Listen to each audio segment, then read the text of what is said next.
Greetings and welcome to the Random Links Los Angeles City Council CD15 Candidate Forum and Debate. I welcome you all to our event today with our candidates Tim McOsker, Bryant Odega, Danielle Sandoval, and Anthony Santich.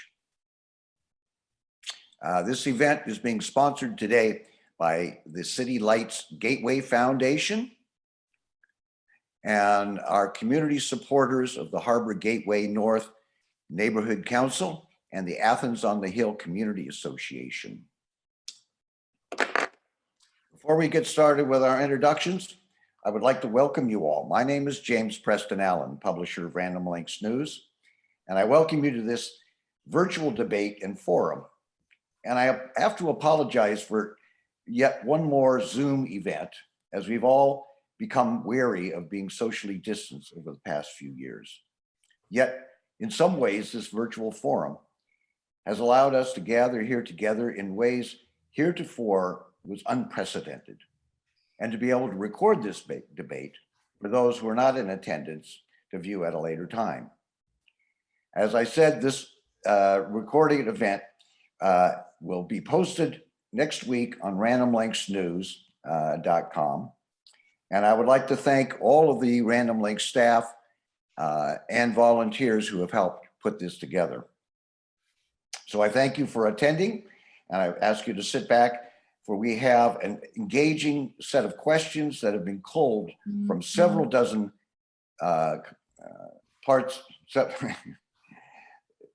dozens of third-party contributors, all from all over the district, and edited only for clarity.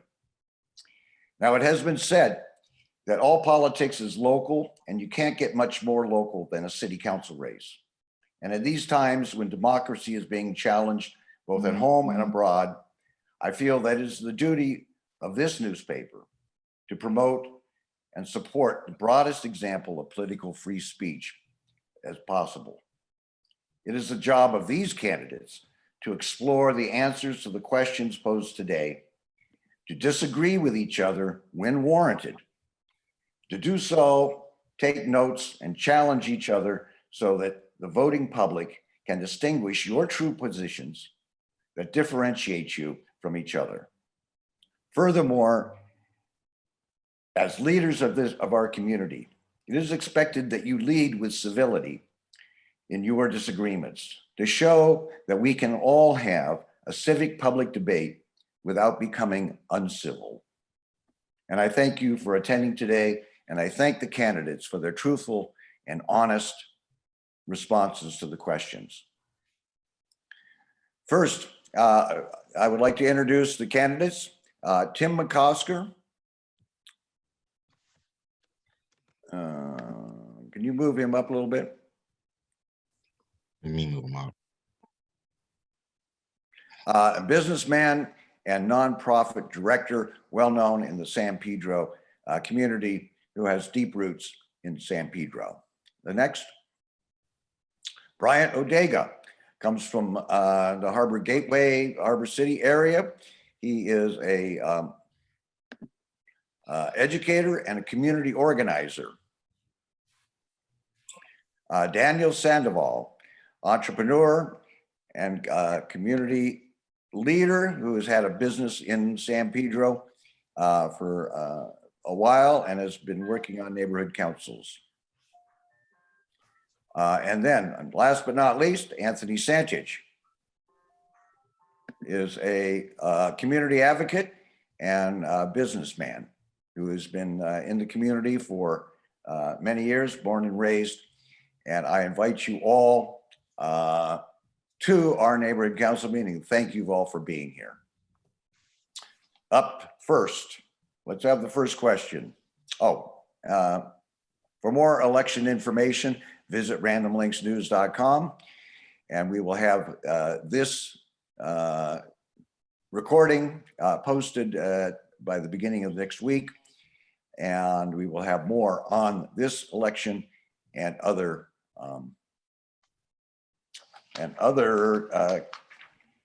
items coming up on the election on the ballot. So can we have the first question, please?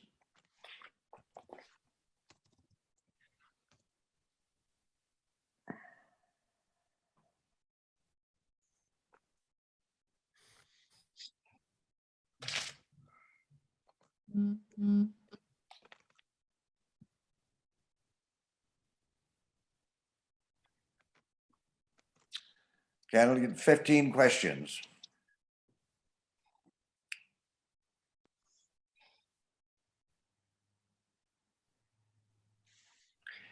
All right, starting in alphabetical order with Mr. McCosker first. How has your personal and professional life experiences prepared you for this elected office? You get 2 minutes.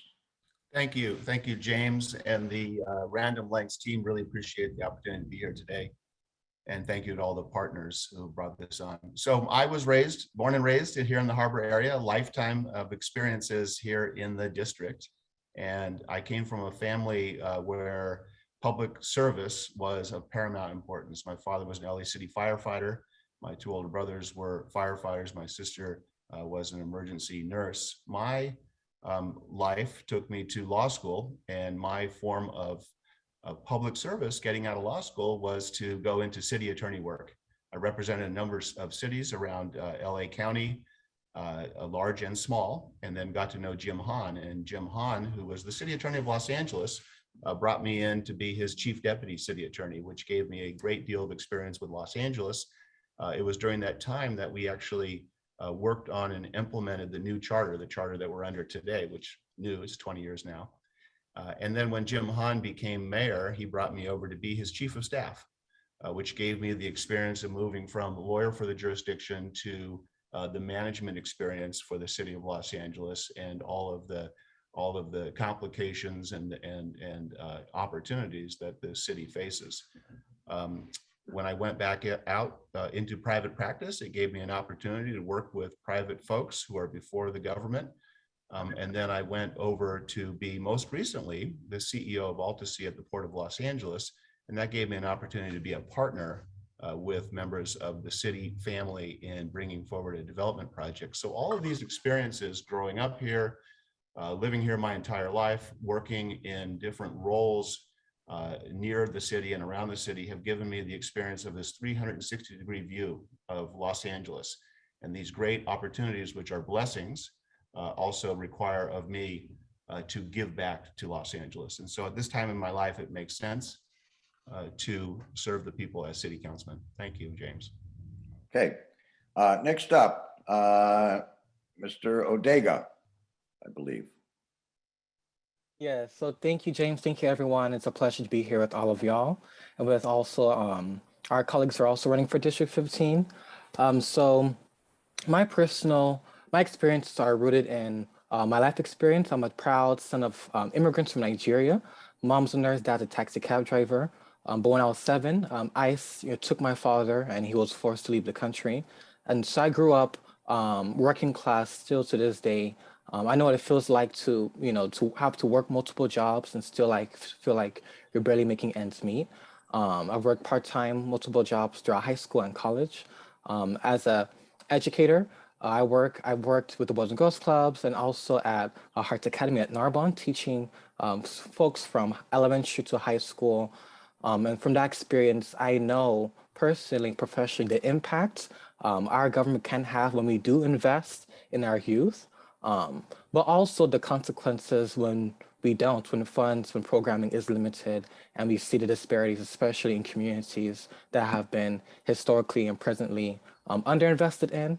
But it was these experiences that, in terms of being working class, in terms of fighting for youth and for our communities, that led me to join the Sunrise Movement as a climate activist, where I've pushed and fought for bolder and stronger climate solutions, because our district is disproportionately impacted by air pollution and neighborhood oil drilling and all types of things that we know make us sick.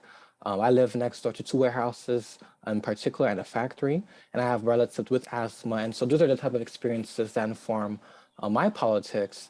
I don't come from and wealthy connections or from a place of extreme wealth, but more so just committed to fighting for regular people. And I've advocated on the neighborhood council as a neighborhood council member for Harbor Gateway South, in particular for COVID relief, for funding for our local nonprofits and supporting our small businesses, but also advocating for LEDWP's LA 100 study, where we can achieve clean energy while at the same time creating and protecting hundreds of thousands of good paying union jobs.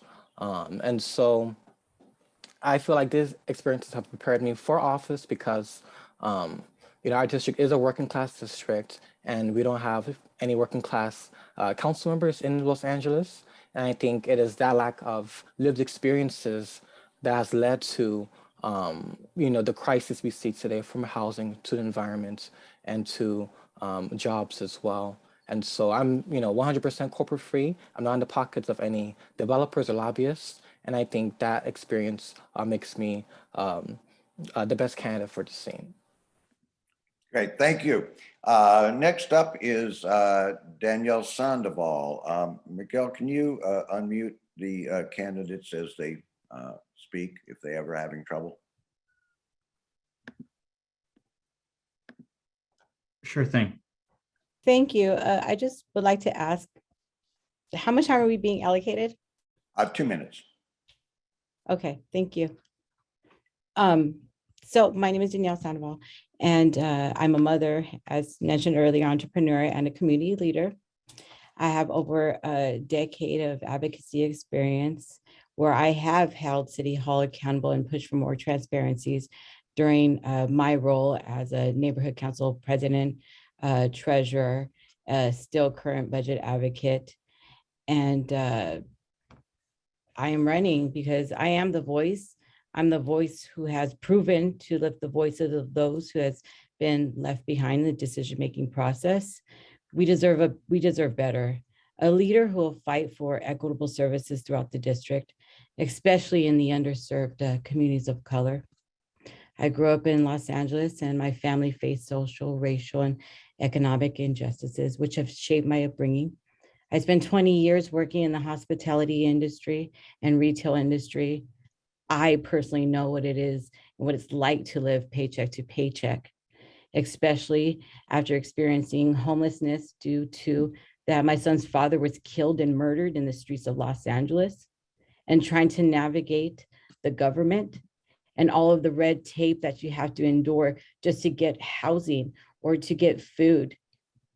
I know what it's like to walk in the shoes of those who are still experiencing that after 20 years. And I know that because I've been walking through our district since June of last year, knocking on doors, at least 100 doors a day, and seeing those who are just grateful that somebody is there to listen to them.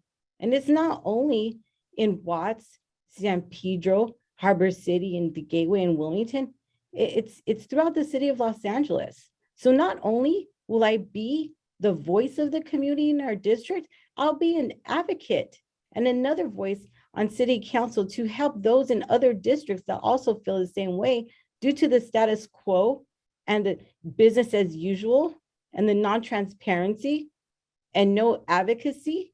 Time is up. Thank you. All right, next is Mr. Santich. Please unmute the candidate if he is muted.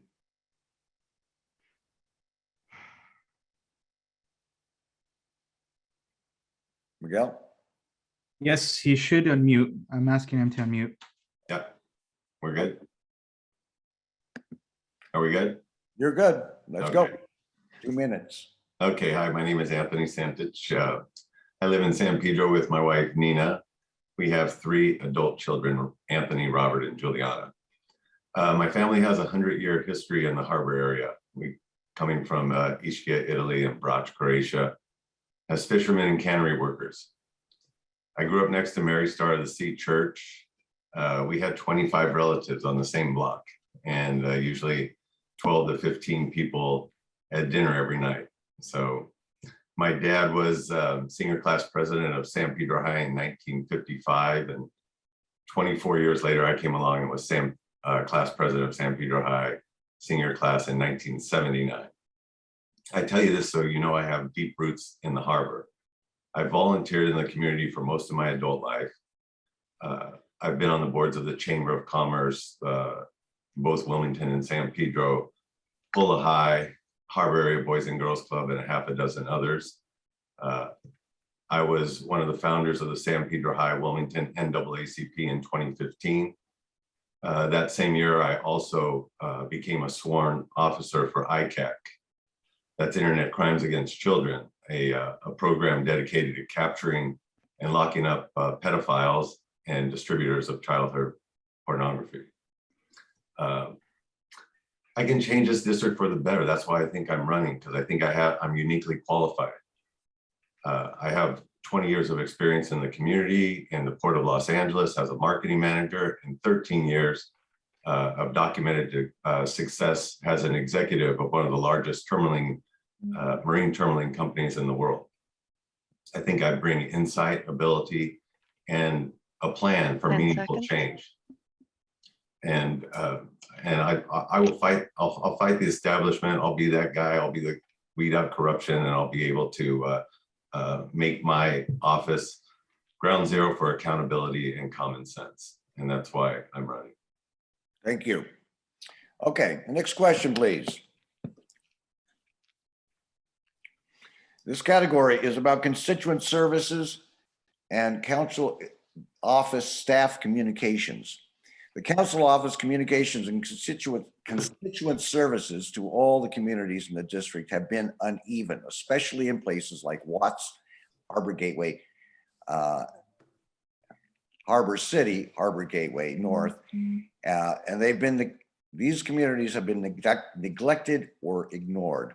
What would you do differently to address these issues? And we'll start off with Mr. Odega on this round. Right. So I've lived in this district all my life, in particular in the Harbor Gateway. And the only time where I've particularly seen my council member was when I joined the Harbor Gateway South Neighborhood Council, which I think is a shame, right? Because I think most people shouldn't have to be politically involved in order to know their council members or to have access to services and resources. I've been canvassing throughout the district for the past year now, and a lot of people, when you ask them, do you know who your council member is? Folks don't know. Folks have lived here for a long time, for decades, and folks still aren't getting the type of street repairs, stop signs, speed bumps, the basic services that the city typically is supposed to be providing. I think a huge part of it is the lack of community engagement. So what I would do differently on the city council is actually engage with members of the community, engaging with folks who participate and attend neighborhood council meetings, but also at schools, at PTA meetings. I'd also work with our churches, doing community town halls and community seminars, but also through the lens of an organizer, finding other ways where we can meet folks as well, like doing deep canvases, where we're actually speaking to folks where they live, asking them, what are issues do you care about? What kind of services, resources do you need? Because a lot of people, like everybody has a voice, but no one is able to find that vehicle, that vessel to make that impact with their voice. And so that's how I would change the institution of government, because it's about co-governance, not about me and what I think is right or my experience, but more so how 10 can seconds. we work together, but also through participatory budgeting processes where folks in the community actually have a say in where their taxpayer dollars are also being spent as well. Okay, next up, Ms. Sandoval, same question.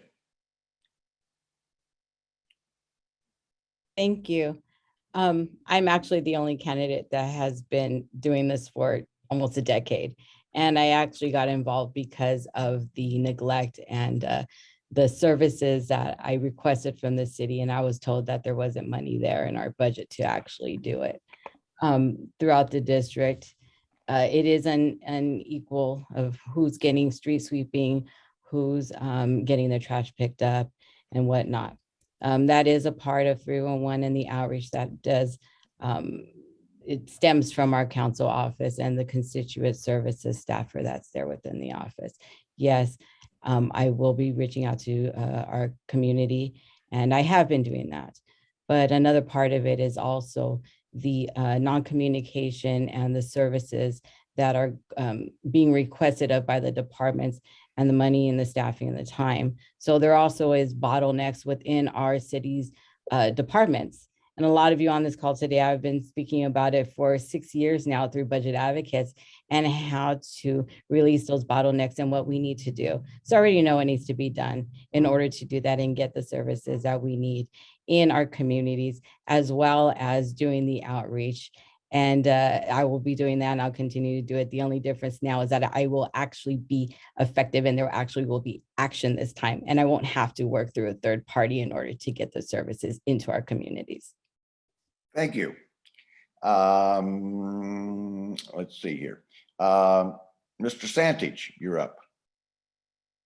Okay, well, there's two things. I want to set up like a district community advisory committee. And this committee would be people from Watts, Harbor City, Harbor Gateway, Wilmington, and San Pedro, all working together on projects throughout the district. And when there is a project that needs to be supported at, say, the Harbor Commission or City Hall, we'll all go together, because 10 people standing on an issue from across the district is a lot more powerful than just a couple of local people talking at, say, a Harbor Commission meeting, especially when you have the support of the council office behind you. It's never been done because politicians like to sort of divide and conquer, but the commissioners hate it when there's this group effort to come across and to get something done. I've always said, give me 10 people that were committed across the district and give me that megaphone of the council office and I could get anything done. The other thing I want to do is have accountability for the district when calls, when emails come in. Someone's going to answer the phone and be responsive. I oversaw a customer service program as part of my duties as managing the West Coast for the Marine Terminal. I was in charge of customer favorability scores and response time. I'm going to use key performance indicators like that to measure the job of staff. Everything's going to be tracked. Calls are going to come in. We're going to have follow-up. We're going to have action items. We're going to have a matrix that resolves and publishes these issues every single month. And unresolved issues, and if people aren't being responsive, they'll be warned and they'll be fired. We can't forget who we work for. So we're going to develop goals for the community. We're going to take those goals and we're going to go out to the community, and then we're going to get them done. And that's what I plan to do when I become the council member. Thank you. Mr. McCosker, you're next. Thank you very much. Those are all excellent ideas. One of the things that I've been saying on the campaign trail is that as council offices staff themselves up, they get a budget for about 20 staff members. When they staff themselves up, they put a certain level of expertise or staffing in City Hall downtown, and a certain amount of staffing out in the community, out in the district. I am committed because I feel very comfortable with the workings of that City Hall. What I'm committed to is that we are going to put a very high percentage of our staffing, our total staffing, out in the community. We're going to reopen the community city halls and make sure that we have staff present in Watts and Wilmington and the Gateway in San Pedro in those city halls. Then we're going to use to make sure that we have folks that are the folks that we hire are going to be local and knowledgeable and good listeners and have great skills on constituent services. And we're going to be very constituent service heavy. And we're also going to make sure that we work with the departments that create both the bottlenecks, but also are responsible for those services. Make sure that we're staffing up in the local city halls with department actors. And we're going to be working to make sure that we are coordinating the efforts between departments. So when folks come in with a particular problem, what they will have is an active, engaged, knowledgeable staff member who's out in the community and in the local city hall, and we'll be able to convene staff department members so that we can address problems and solve problems. And we're going to be making sure that we do this across the district in an equitable way. So thank you.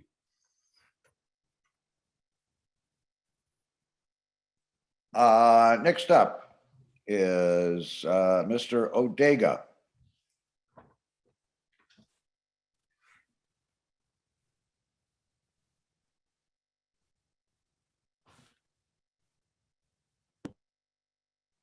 Yes. Mr. Odega, you have a comment on this? Regarding, is this the same question? What's on the screen? Constituent services and council office staff communications. I think I I answered first. believe, yeah, I believe Mr. Odega already answered. We would be moving on Must to be the getting more third time. question with Ms. Sandoval. Okay, I'm sorry. Ms. Sandoval. No, she's Need to already, put up the third question, James. oh, next question then. Sorry.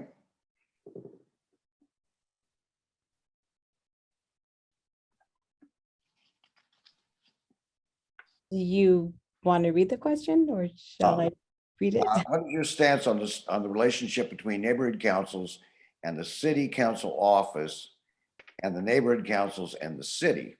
What qualities would your staff exhibit that would best reflect your governance philosophy? Okay, so the relationship between the staff and the neighborhood councils. I am a neighborhood council, come from the neighborhood council system. And part of that is the communication, the access to government facilities, non-payment of the use of public space, parks. I know that neighborhood councils have a high budgetary for operations. I don't believe that we should be, charged with public money to put a lot of that money into our own operations. It should be going back into the community. That is why that money is there. That money is there to fund beautification projects, to beautify our communities, to help with the needs of our constituents within our communities. And part of that is also the communication that we have with the office. My office will be the direct contact and line from the neighborhood councils because they are the voice of the neighborhood councils. And I will work extremely close with the neighborhood councils, especially knowing how the system works and how the money comes from City Hall down to the neighborhood councils to pay for community events, outreach, other projects, grants, and to really expedite and streamline that process so the community can get the money as it should within the community, not waiting almost 2 years for a community grant and all of the red tape that is within that. Done needs to absolutely be reformed, and I will be that voice for the neighborhood councils to help do that.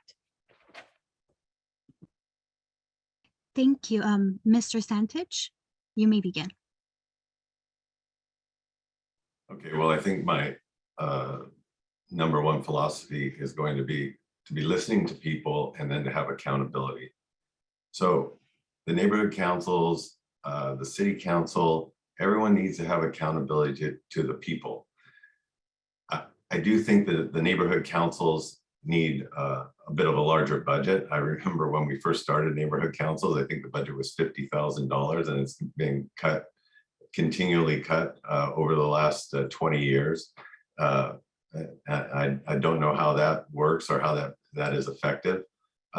That's something I'll do. I will, even if I have to take it out of my own council funds, we're going to get it back at least to that level and hopefully a bit more with some of the other ideas that I have for funding community councils. I think the community councils will be a big part in the decision-making of the whole district, because I want community councils to be part of this district-wide committee that I'm going to form in order to make the big decisions. I want to share the big decisions. I don't want to be the dictator of the 15th council. I want these decisions to come from representatives from each neighborhood councils. The 8 neighborhood councils should all have 2 or 3 representatives. And we are going to rule by what the majority thinks is best for the entire district. And if I have an opinion on that, I'll voice it. But if it's overwhelmingly disagreed with, then I will accept that. And so I really want the people in the neighborhood councils to play a much bigger role. And that is really my governing philosophy is accountability, integrity, and for people just to be listened to at the lowest level of government that we can get, because that's where things get done within the neighborhood councils. And those local people are the people that know what's best for their own neighborhoods. And that's how I would govern. Thank you, Mr. McCosker. Whenever you're ready. Thank you very much. I remember the beginning of the neighborhood council movement with the charter reform measures. And my sense of neighborhood councils has always been that this is really the best way to give agency and to give authority and opportunity to the most local level. In a lot of ways, particularly with the way Dunn has administered the neighborhood council movement, that hasn't met its full opportunity, and that's something we can come back to. But let me tell you, my philosophy with neighborhood councils is that the relationship between the city council office, the city council person, and the neighborhood council, it needs to be a very, very close one. It is a great benefit to the office of the city council person to be able to be with neighborhood council leaders on a regular basis and hear about the real issues from the most local leaders. And I think what would be very important is that I will commit that my staff will be there on a regular basis, and that I will have a regular schedule when I am at all the neighborhood council meetings, and we can agendize that for the times that I can be there. And what we need is to support the neighborhood council, each neighborhood council, whether that's in office space, information, communications, and partnerships on those local projects. It is really, really the best way to lift up a neighborhood is to make sure that the council office, the council staff, and the neighborhood councils are dealing with one another with mutual respect, offering information, exchanging information, acting on those things that the neighborhood council brings forward to the city council office to say, here's what we need to do, here's what we need to fix. And there will be times when we will sit and talk about projects, and we need to make sure that we are, fully vetting everything. And just as Anthony had said, we will make sure that we are listening to the will of the people. And the best way to get that is to invite them into a neighborhood council meeting. And I do look forward to being able to get back in physical presence with one another. So I think my clock stopped, and I want to make sure I don't use up too much time, and I will stop right there. Thank you. Mr. Odega, this time it's your time to go. Thank you, Fabiola. Yes, so I've had experience in neighborhood council, in particular for the Harbor Gateway South neighborhood council. And so I've seen, how impactful it is to get folks, regular folks, involved in the political process and the city processes. However, I've also seen what happens when the limitations of that, right? So the neighborhood council system, it gives neighbors empowerment to have an impact, but it's more so of an advisory role, right? And so unless you have a council member who's 100% committed to all districts in all neighborhoods in the district, that where some of those restrictions can come into place. So I support, yes, more funding for our neighborhood councils, improving membership as well. I know from personal experience, the inconsistent public attendances of our neighborhood council. And so investing more resources for outreach so that folks are aware what the neighborhood council is, and to make it easier for young people, for immigrants to also join. But I think it's, beyond just supporting our neighborhood councils, but to also, further democratize our democracy, we also need to expand the city council districts. New York City, the largest city in the country, has 51 folks representing 8 million people. In LA, the second largest city in the country, we only have 15 people representing about 4 million folks. I don't think one person from one neighborhood can adequately represent all 5 neighborhoods within our diverse and dynamic district. And so I support expanding the city council to at least double of its size, so that folks who live in those neighborhoods have a greater impact in not only the advisory processes, but also the government-backed decision-making processes as well, so they can have better control over the determination of their own lives, because those, as Anthony did say, who live in those neighborhoods have a better sense of what's going on in their own communities. And so this is also something that other city council members support, and the city attorney. It's just a matter of not just advocacy, but also having the political courage, the political will to actually push this issue into the forefront and actually advance that motion on the city council. Thank you. Thank you. All right. Next question. Despite the city's 311 city service dispatch systems, CD15 struggles to get regular street cleaning, clearing of bulky items, and much more. What do you believe to be the cause of this problem, and what would you do to change it? We will begin with you, Mr. Santich. Well, I think the cause of this problem, like most of the causes of the problem, are just inefficiency in the city.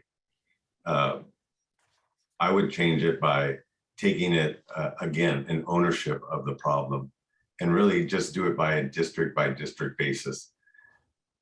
The city council members need to just take control of their own districts. And I think I have a plan to raise additional money through port fees and some other methods where there will be money in the system to sort of take care of these problems that the city overall isn't addressing. I have a plan to raise about $100 million out of port fees, tariffs that are happening today. We can get that done within 5 years, and we can fund many of the programs that we need throughout the district in the areas that need it the most. In fact, I'm making a commitment that if I can't do it, and along with the other goals that I'm going to set for the district, that I will donate half of my pay each month. Half of my paycheck will go to a nonprofit or charity if I'm not meeting the goals that we set. These are going to be 15 goals for CD15, because I don't want to get paid for promises like we're going to make a bunch of promises here today. Everyone's making promises. I want to get paid for accomplishments. I want people to know that I've got skin in the game. And so I'm going to set this up in a way that we are going to make sure the office is going to be efficient and be able to get things done. And we won't have to worry about whether or not we're going to be able to get the services we need, because we're going to be able to do it ourselves.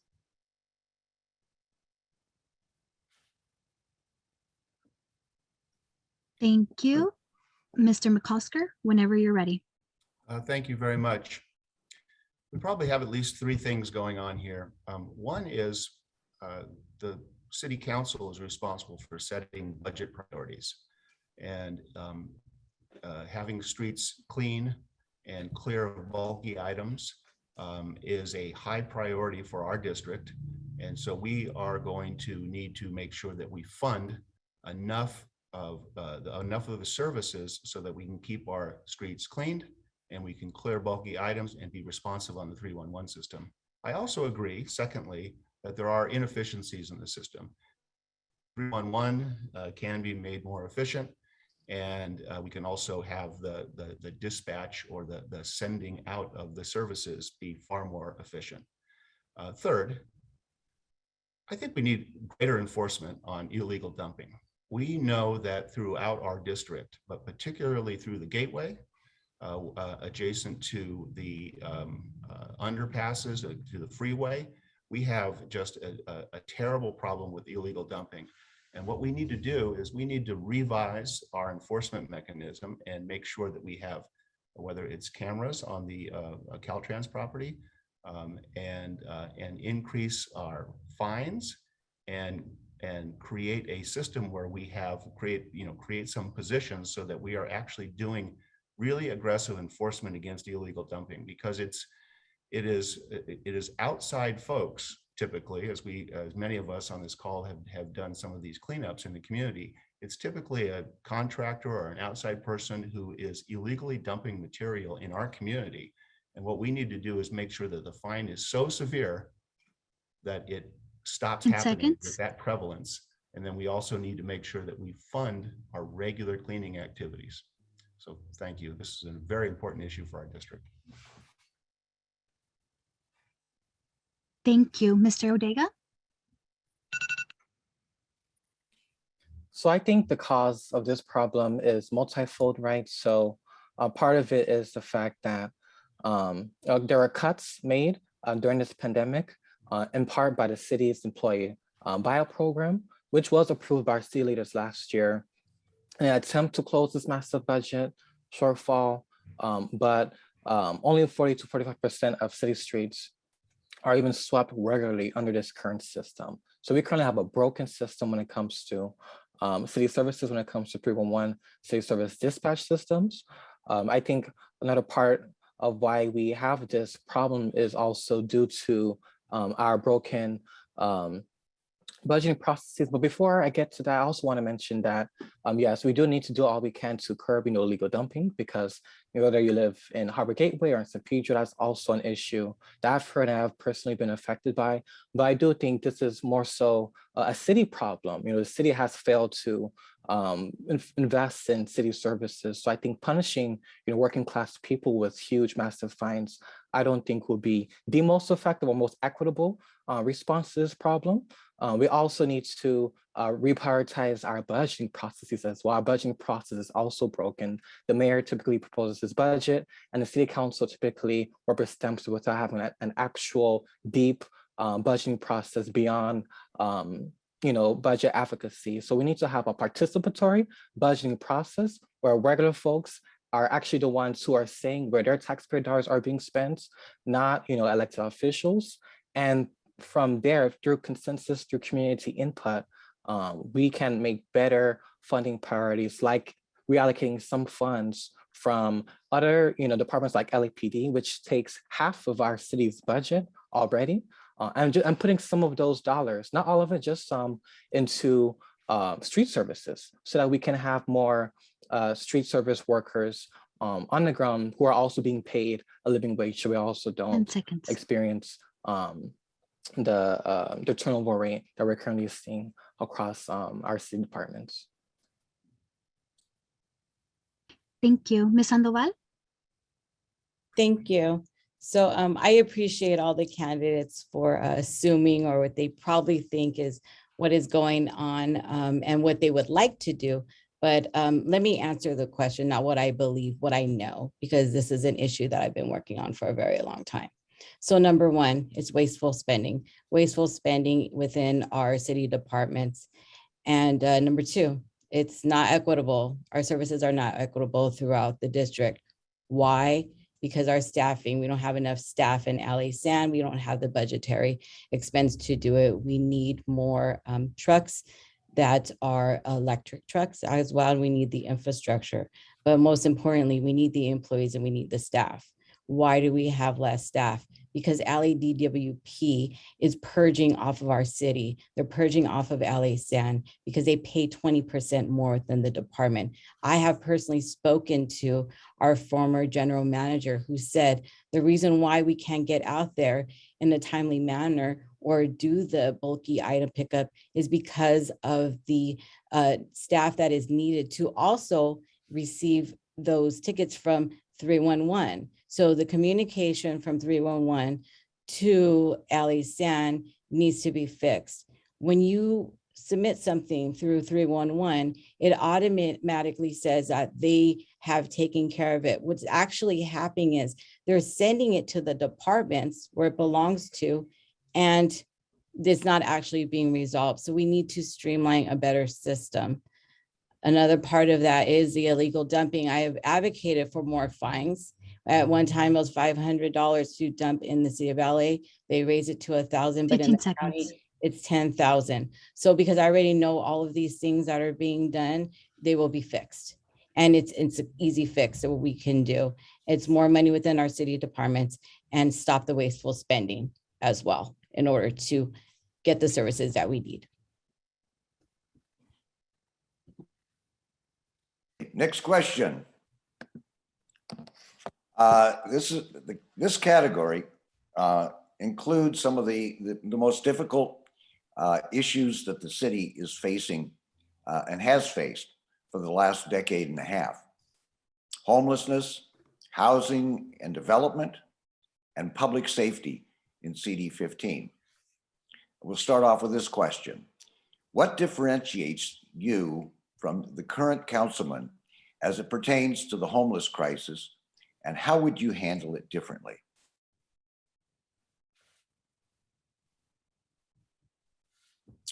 Mr. Mr. McOsker. McCosker. Oh, thank you.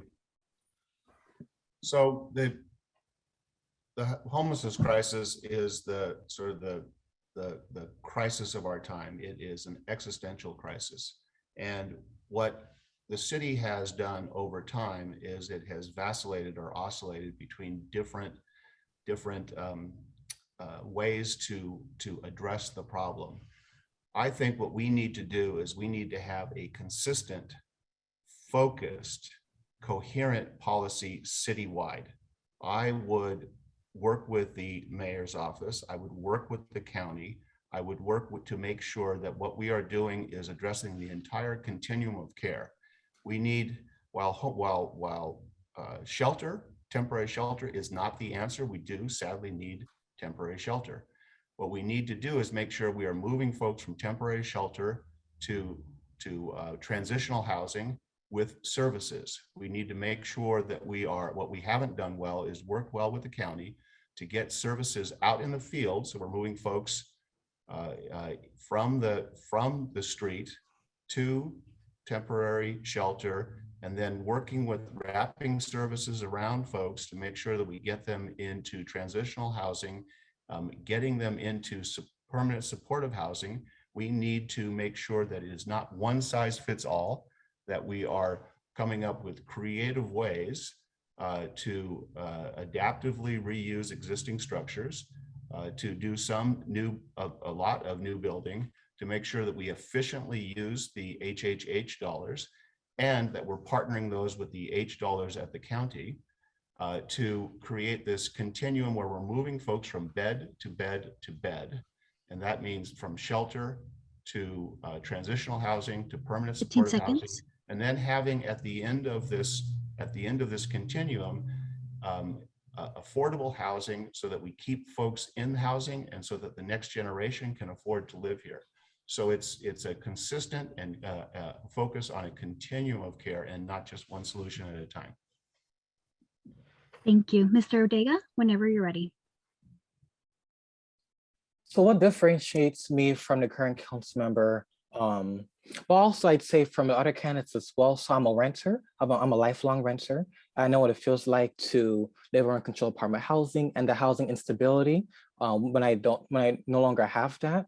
I would also be the only renter on city council. The folks who are renters right now are renting for residency purposes, but they own homes elsewhere. And so that's the lens that I would bring as someone who is personally affected by this crisis, who has received two threats of eviction during this campaign, because I'm still working while running for office. And is that lived experience and humanity that I would use to inform my housing and homelessness policy, but also by getting folks who are impacted involved in the process as well, because our current council member also cuts deals with developers behind closed doors, whether it's Seabreeze, whether it's what we've been trying to do in Wilmington and on Avalon. And so I would actually work with community residents, with renters, with homeowners, with small business owners as well, to create real community-based solutions that ensures that folks aren't being displaced, but also that we're taking care of our unhoused neighbors as well. These sweeps, banishments, evictions, whatever folks want to call it, all it does is spend more taxpayer dollars to push people around, doesn't actually house people. So I support investing in permanent supportive housing where we actually have safe and secure places for folks to receive wraparound services. I also support investing in more access to portable restrooms, washrooms, so that folks can take care of trash cans as well, so folks can take care of their basic needs. Because currently what we're doing right now is essentially just criminalizing folks who have nowhere else to go. And this has been an issue that's been in the making for a long time, over a decade. 15 seconds. And so what I would bring and how I would handle this just through bold solutions, rooted in community, rooted in lived experience as well. Thank you. Ms. Sandoval, whenever you're ready.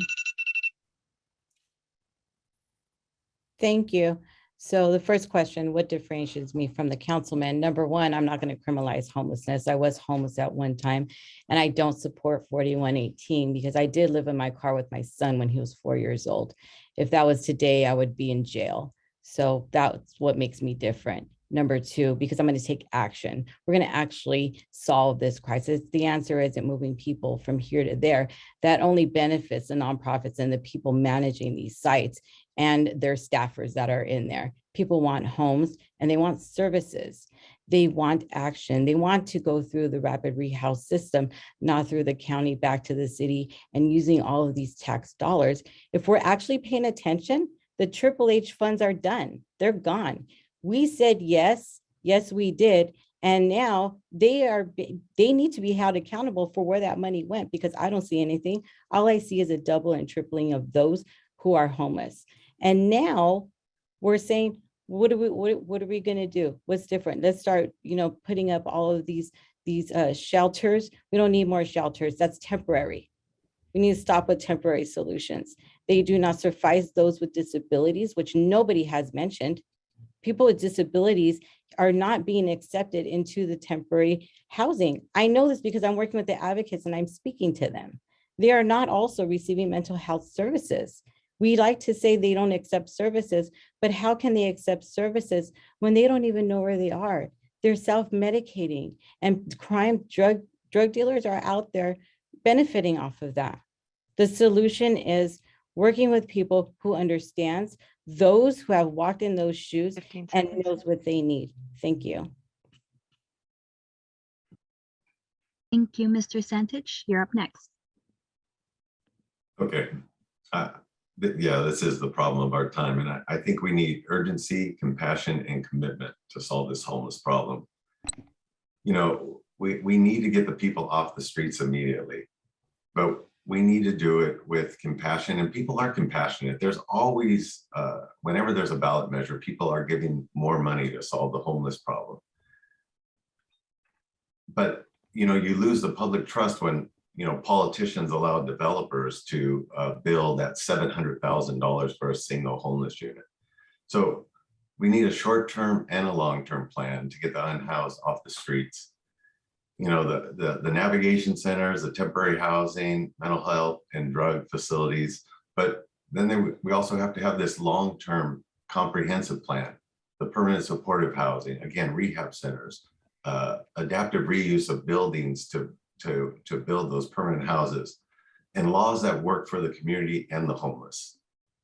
LA City is part of the problem. there's 88 cities in the county of Los Angeles and only one doesn't have an anti-camping ordinance. The council member and the city attorney have failed us here. I mean, 87 out of 88 cities believe that anti-camping laws are good for the neighborhood and can be dealt with compassionately and thoughtfully, but not Los Angeles. I don't agree with Danielle about 4181. It wouldn't have put you in jail because it requires that there's a bed available for you to go to. I do believe 4181 will help. I've seen it recently help over at Blockfield. 15 seconds. I criticized Councilman Buscaino about it a few weeks ago on Facebook, and to Joe's credit, he's working on the problem now. The people have, the homeless have been removed, they've been housed. I understand that there was several of them and they've already are over at Time is up. the center with the bed. So and the one last thing, the thing that differentiates me is I'm going to take a pay cut until this problem is solved. Thank you. Okay, following right along the heels of that is our next question.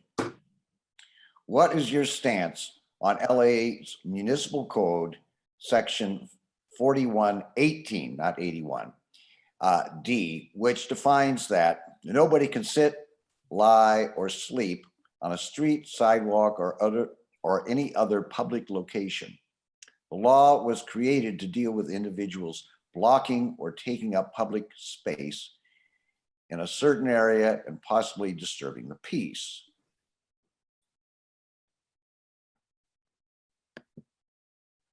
Mr. Odega, you may begin.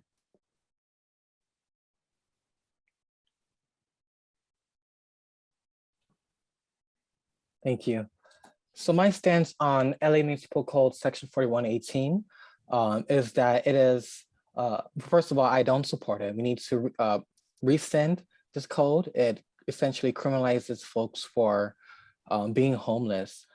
This homelessness crisis is the responsibility of the city, who for a long time have not created enough affordable housing, who for a long time have not created enough jobs to pay a living wage to allow folks to actually afford to live here. And so if you can't find affordable housing, you don't have a good paying job, you don't have wealthy family relatives or connections, once that eviction comes and you don't have the resources to move somewhere else, you're most likely going to end up on the streets or in your RV or couch surfing. And so what I support is a housing first model, where instead of criminalizing homelessness, criminalizing poverty, because that's what this boils down to, we actually rapidly build housing for folks who are experiencing homelessness and also providing wraparound services. A lot of this displacement, there's not enough housing to put unhoused folks in the first place, not even enough shelter beds either. And I know our council member talks a lot about resistance, housing resistance, but when we talk about the services that they're trying to provide, oftentimes through, someone with a handgun, and gadgets like a police officer, and the actual service where you can't bring a lot of personal belongings. There's all these curfews and strict programs that I don't think most of us would want to abide by ourselves, because we are human beings, we are adults. It forces folks into a state of like a jail. And so what I support is more creative solutions, like working with multi and hotel owners to use those lots as housing, to repurpose certain lots to create permanent housing as well, and prioritizing doing outreach and providing actual real social services instead of criminalization and violence. Thank you, Ms. Sandoval. When you're ready.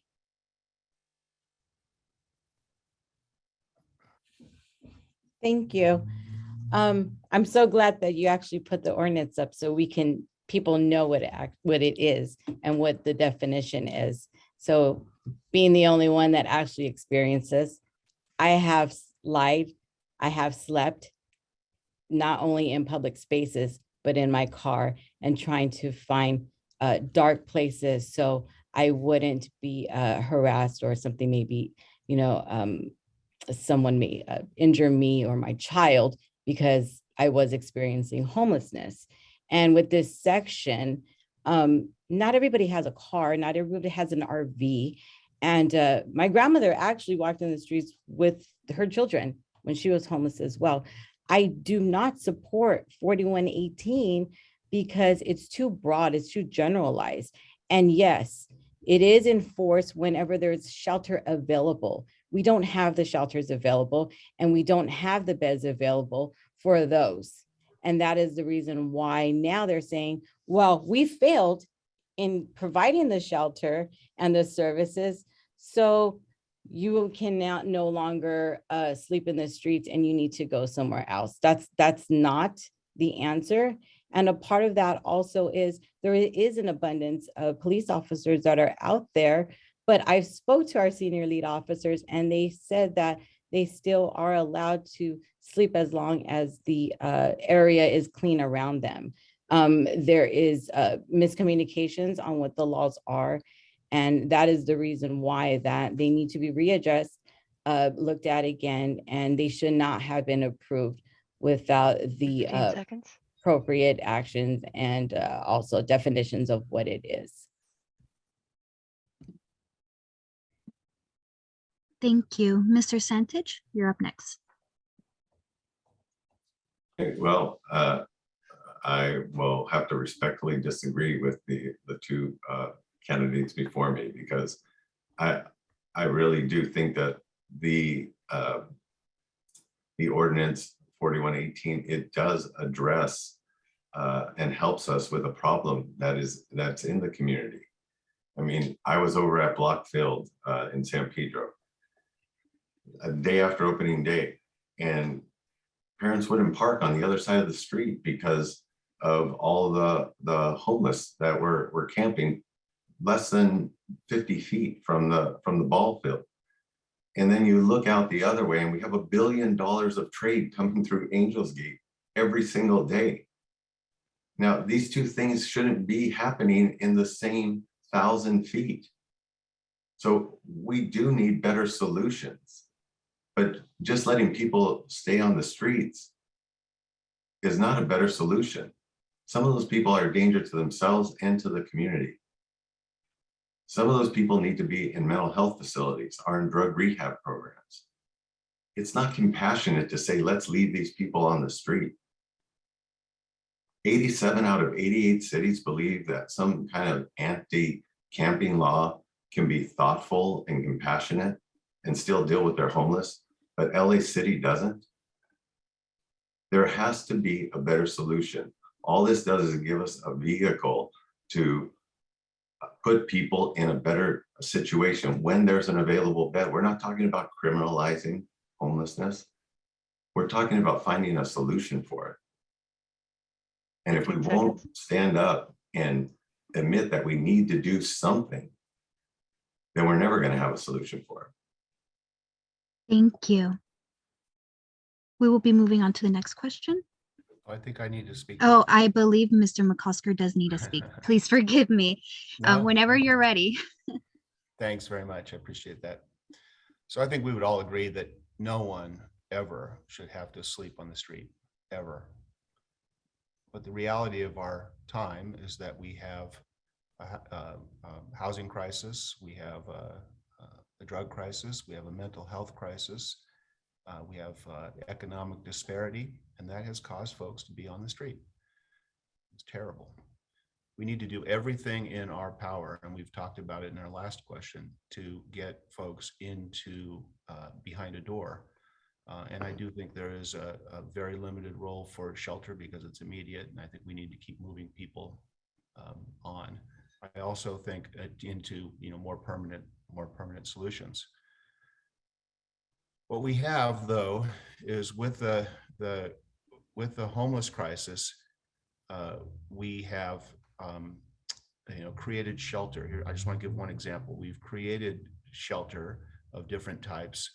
And what we have is an ordinance that says that there are certain sensitive uses around which folks should not be outdoor camping. In other words, there are some places that are less ideal, are not appropriate for folks to be outdoor camping or living on the street if there are other places available. And let me explain.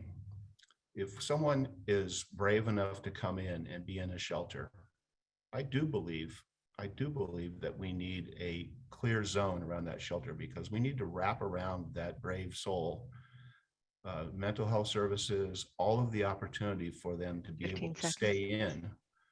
And one of the things that we can do for them is to keep a clear area so that there is not, so that there are not tents or encampments right around that shelter. And there are other sensitive uses where I think it is appropriate to create Time a is up. clear zone and have no camping. Next question, please. So, candidates, what are your creative solutions for addressing the mental health crisis and addiction issues that are impacting and accompanying our unhoused neighbors? And what should be the role of law enforcement in dealing with the solution? Ms. Sandoval, you will be first. Thank you. I mentioned earlier about the criminal aspect that's surrounding these encampments, and it does exist. And I know our advocates have tried to address that, and that should be the role of law enforcement, is to enforce crime, the mental health crisis. We need healthcare providers that are expertise in this department, but that is the county. And we really need to make sure that the funds that are there for public health is absolutely being used. It is sad that our public health department is no longer accessible in our area. We need something that is here within our district. So we are addressing these issues along with partnerships with Kaiser and other institutions that we can get people the services that they need. San Pedro Department of Mental Health, I know, are having a lot of problems with communicating between the city and the county in order to not only help those that are unhoused and have mental health crisis, but they're also being blocked in certain ways. They're having red tape issues as well. And we need to actually cut the red tape, cut the political bureaucracy that is stopping us from actually addressing these issues. We also need our drug facilities, alcohol, substance abuse facilities to be accountable in what they're doing and show us their successes, and then build upon that and expand it. 15 And seconds. I believe that once we do that, we'll start to see change. And I will be the direct line of communication between the county and the state and the city to do that.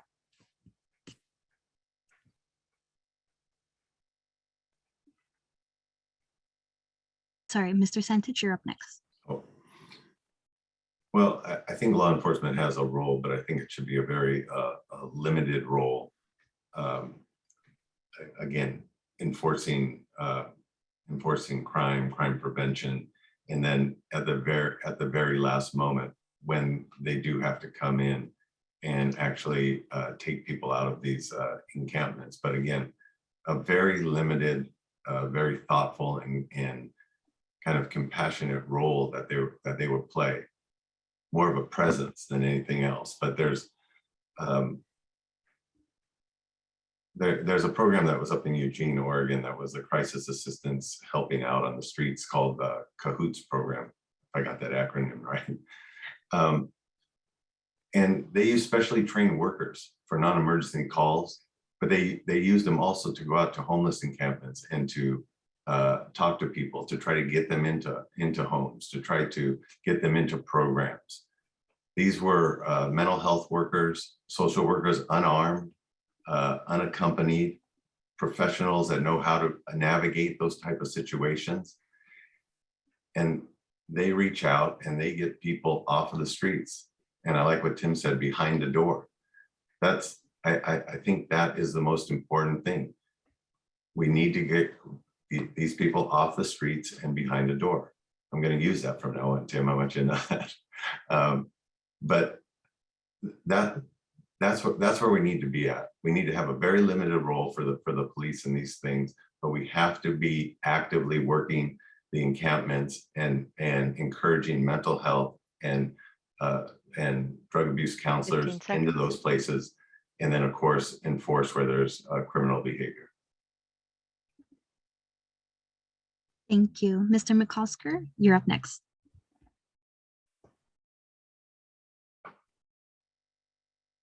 Thank you. Sorry about that. I think you muted me. Okay, good. Thank you. What we need to do as a city and as a CD district is work closer with the county to make sure that we are availing ourselves of professionals who can provide mental health services and addiction services. We need to be very creative. The Cahoots program is a good program. In fact, there's a small pilot in the city of Los Angeles now with 5 units that roll on 911 calls that don't require a police officer, but involve someone who's in distress from mental health. I'd like to expand that program, particularly if it's effective. There was another program that when I was with the Chamber of Commerce in San Pedro, we worked very closely with the local hospital to create a behavioral health crisis center. It was a facility at the local hospital that was not connected to the emergency room or the emergency department, but it was a facility where folks could be brought to spend 2 or 24 hours and sort of bring their mental health position back to normalcy. We worked very closely with the county to make sure it was Medi-Cal approved, and that's been a very effective tool. I would like to see that kind of behavioral crisis center where folks who are typically going to be unhoused and in mental distress and in need of Medi-Cal can come and sort of stabilize themselves. I think that's a program that needs to be expanded. I do think that as we look at that pilot, that is the 15 Cahoots type seconds. pilot, it's very important for us to begin to decouple mental health calls and legit police calls and make sure that we are sending out non-sworn folks to deal with mental health Time has issues. If it expired. doesn't need a gun, don't send a gun. Thank you. Mr. Odega? Right. So what this is about is, experiencing homelessness.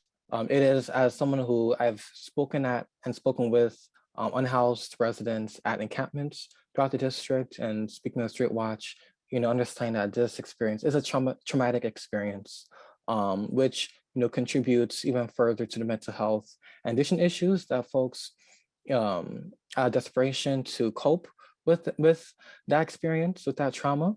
And so therefore, we need to have professionals who are informed, who are trauma informed, and have the cultural competency, the ability to work with vulnerable, traumatized communities to ensure that folks are getting the outreach and services that they need without any type of escalation of violence. When it comes to law enforcement in the city of Los Angeles, 1 of every 3rd use of force by LAPD does involve an unhoused Angelino. And so we need to put more resources towards investing in mental health, crisis and addiction, counselor services. It's not enough to rely on nonprofits or businesses or even too much on a county. The city of Los Angeles can also create its own health department, just like they do in the city of New York, where we can invest in city resources to provide not only mental health, but also behavioral health care, healthcare programs, and more. And so that's what I would do. I would also implement existing federal resources, such as the mental health crisis line, the 988 mental health crisis line, which is currently being piloted in California. 15 seconds. I would expand that here on the city level, because overall our platform, we've used police as the response to every single crisis. And I think it's fair to say that, we need folks who are experienced in particular sectors to respond to this issue. I wouldn't hire a teacher to handle a firefighter. We shouldn't have cops dealing with folks with mental health crises. Thank you.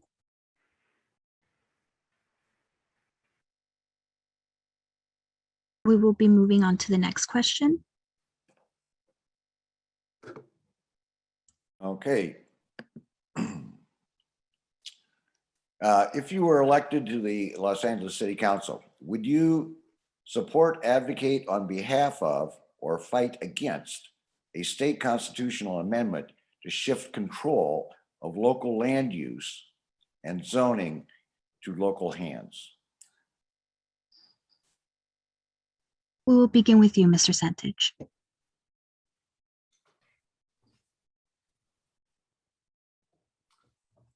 No, I don't think I would be in favor of that. I think there should be several levels of oversight on zoning, not just local control. I want the locals to make the decisions, but I definitely want there to be additional oversight, because I think it just leads to the possibility of corruption. That's one of my, that's one of the main reasons I'm running. I believe that we have that in the system. I've seen it firsthand, and I don't want to give the opportunity for corruption by just saying it's here, it's at the local level. You need to have oversight at several levels in order to maintain integrity in the process. And I think that's the key. I mean, there's all different types of development, and there's all different kinds of questions surrounding developments, but the integrity of the process is the most important thing, to make sure that we don't end up with $700,000, single units for homeless people, or to make sure that there's not adequate parking, or if we decide that we shouldn't have adequate parking, that there's other means of transportation that can get people in and out of an area, to not burden people with additional traffic. And those decisions can be made locally, but they also need some oversight. So I think that's I think that would be my position, is that the decisions, the final decisions, maybe come locally, but also to have some oversight in the process. 15 seconds. I'm done. Thank you. Mr. McCosker, whenever you're ready. Thanks. So I have been and continue to be a fan of local control. I do think that it is important for a city like Los Angeles to have its control over its land use decisions. It strikes me this question is probably coming out of our SB 9, SB 10 measures that came out of the last legislative cycle. And SB 9, for example, what is a situation where the legislature has preempted some of the local control, even in a city like Los Angeles, which is a charter law city. And let me just back up and say that, the Los Angeles is a charter law city. We, under our charter, we get to set all of our rules, including our zoning rules. But there are circumstances where the state of California will say, this issue is so important that we're going to preempt you. And I think that looking at this question, while I am going to continue to advocate for local control for Los Angeles, that we should be able to control our destiny, I do think, thinking of the state as a whole, if there was a constitutional amendment that said that every local jurisdiction controlled its zoning entirely, and that there was no possibility to do a preemption, we would lose important laws that deal with equity, that deal with fairness, that deal with smaller jurisdictions that need to do 15 its part seconds. in building housing for the working poor, for example.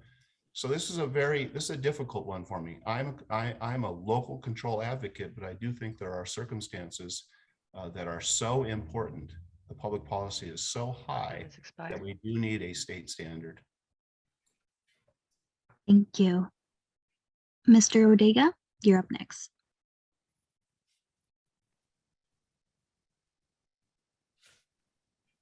All right, thank you. So If I were elected, so my position on this is it is very important for local government to have control over local zoning.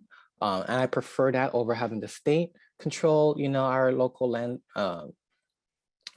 zoning practices. One, we here in the city, here in the district, in our neighborhoods, we have a better understanding of the local needs of our community. And so it makes more practical, but also moral sense to have that community have a bigger say on their own local zoning practices as opposed to Sacramento. Because also another problem is the long process that it takes for the state to act, right? And the consequences is we're not getting enough housing as soon or as equitable as necessary. So I support a local control. I also support making our ethics commission truly independent so we can better rationalize land use practices and also end the practices of doling out tax incentives to private corporations, developers, and other entities. We need to make this process not only more locally controlled, but also transparent and free of corruption as well. And so our campaign won't take a dime in real estate developer money, because we've also seen the consequences when we do have politicians who are bankrolled by the real estate industry. And so that's how I would approach that: local control, transparency in our land zoning practices, but also in our city ethics processes as well, especially when it comes to real estate and land use. Thank you. Ms. Sandoval? Hi, thank you. This is one of the reasons why I'm running. And really what this question is gentrification. And really what it is corporate interests and developments that are coming into our communities, and they're taking our land for profit and pushing us out. I think with everything, there needs to be a balance and there needs to be sensible thinking, especially around these developments. I don't support any one agency having full control or any one representative holding those keys. And we're seeing that, especially in Wilmington. We're seeing commercial property right next to residential property. That is the problem with the pollution and what's happening. We're now seeing it in Harbor Gateway and Harbor City, where they're also moving in commercial land use right next to residential property. And it's starting to happen as well as in Watts. We are losing the fight. If we go ahead and give one agency total control, we will no longer be able to not only afford property within our own community, but we won't be able to sustain ourselves either. We're pricing ourselves out and the market is dictating it, along with the developers and the real estate agents that are sufficing. Also, that's the reason why you can no longer take developer money right after the primary. So we're seeing these developers just giving all of their money to these candidates so they can just outright and win, and then they're in there and they're out. But after that, we saw the city council say no more, and sorry to say, because of the non-transparency and no 15 accountability, seconds. some of them are being indicted for this very reason. So I see a balance and sensibility. Thank you. Next question. I would also like to remind the audience that if you go to the bottom of your screen, there is a button for polling. There is a number of questions there that we are going to publish the results of after this debate is over. So please take a look at the polling button at the bottom of your screen. Moving on, in terms of green spaces, parks and whatnot, CD15 has lacked in vision so much as not followed through with community vetted plans. In Watts, it's the green belt. In Harbor City and Wilmington, it has been a slow process of fulfilling promises. What will you do to ensure these communities get the green spaces, environmental protection, advocacy that they deserve and have been promised in the past, actually?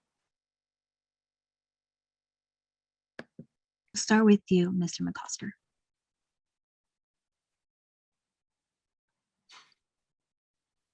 In all things, the city needs to meet its promises, and bringing the best way to plan for things like the green belt or the promenade or the waterfront development is to bring the community together, is to make sure that stakeholders in the community, our neighborhood councils, all of our community participants can describe what they want, and then we put together a plan, and the plan has to have an enforceability. It is inappropriate for us to promise anything to the community and say, here's this beautiful thing that we're going to give you, and then have it take years and years and years and years to implement. It's going to be incumbent upon the council member to make sure that there is funding on a multi-year basis to make sure we can do all the planning and the development and the implementation of this, in this case, in the green space. If there is a proprietary department that is involved, it is incumbent upon the council member to put that political pressure on the mayor's office and on the commissioners to make sure that we get it done. And that is going to come back to something I think we all talked about early on, is making sure the council office, the neighborhood councils, the community groups are working together to advocate for these not only these commitments, but fulfilling these promises. So thank you. It's a great question. Thank you. Mr. Odega, whenever you're ready. So what got me involved in politics was not necessarily, connections or my personal upbringing, but more so the fact that I live next door to 2 warehouses and a factory here in Harbor Gateway South. And growing up, I thought this was normal to not actually have a park within, 3 miles away from where you live. But as I started being involved in the Sunrise Movement, advocating for climate justice, I realized that these issues are actually the direct results of policymaking, or bad policymaking decisions by elected officials. Our district is one of the most heavily industrialized districts in the city, which contributes to the air pollution that we see. That's why we have to electrify, not replace jobs, but electrify and create good paying jobs to do that. But we also need to increase green space. Our district has less than 10% tree canopy compared to other cities, other districts in the city. What does that mean?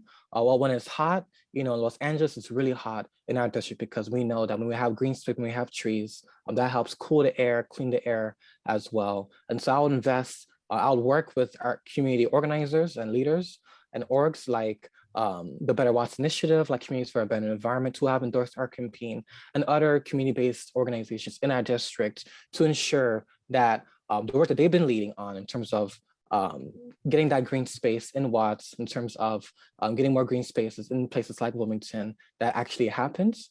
And also, that's why our campaign doesn't take a dime in fossil fuel money as well, because this is also part of the greater movement to transition our economy away from one that's extractive and exploitive, but one 15 that seconds. actually is clean, that is environmentally safe, regardless of which neighborhood or zip code you live in.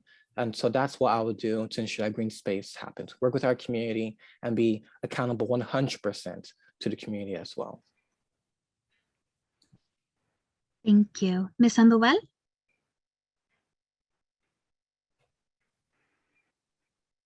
Thank you. I actually grew up in a concrete jungle, and I know green spaces are needed not only for our children, but for families who simply want to just walk down the street and enjoy their neighborhoods, especially like in Wilmington, off Drummond Street, where the trucks are driving through. There's so much dust and dirt in that community. The grass is not even growing because of what's happening. You can literally see the flowers dying because of all of the pollution. And how do we expect our children to thrive in our schools when they have to go home and walk through concrete jungles and pollution and broken streets? I mean, we need more green spaces. And the solution is putting more money into these green spaces, expanding our parks, building on our tree canopies. I have been advocating for this for many, many years. We need to rezone so we have a better urban plan for our community. We need to, this is urgent because it affects the learning environment of our children when they're going to school, and we deserve it. I also see part of this question as empty promises that have been made to us for decades, and we need to stop. I am not here to make promises. I am here to take action, and I have the solution and I have the plan. Our infrastructure should be welcoming, and it should be enhancement to the quality of life 15 to seconds. keep our people safe. I will work directly with the urban planning department to ensure that we have a clear and transparent vision for our district. Thank you. Thank you. Mr. Santich? Yeah, okay. This is also one of the reasons that I've got into this race, is because we can't just keep making promises or making these statements. I used to drive to work to Vopak terminals every single day, drive on Harry Bridges, go over to Avalon, and then pass the Triangle Park. And I'm glad to say that, I'm glad to hear Tim say that the city, I wrote it down, the city needs to meet its promises. It's inappropriate to promise things for the community and not deliver it. Well, 20 years ago, Triangle Park was dedicated. Janice Hahn, Jim Hahn, and Tim stood there with shovels. And they put a shovel into the ground and they said, kids will be playing here in 6 months. And 20 years later, it's still in the same state. So this is what we need to do. We need to take action, but we need to make commitments. And that's why I'm saying I'm going to have my skin in the game. I don't want to get paid a full salary if I'm not doing the work. So let's make a commitment to the community. I'm glad that Danielle said she's ready to do action. That action is what's needed. But we can't just keep making promises to the community and not delivering. People have to see there's this causal connection between environmental racism, poverty, healthcare, jobs. It all evolves around the same thing. We can't get people out of the situation they're in by trying to solve this little homeless problem, or that it's all connected. And it starts with the Port of Los Angeles and it works its way all the way 15 through the seconds. community. That's what we need to do. We need to look at the causal connections of all these things, how they work together to keep people that are less privileged in our community down. Time has expired.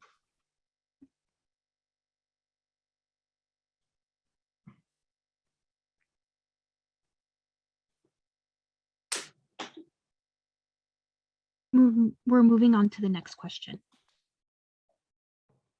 Okay.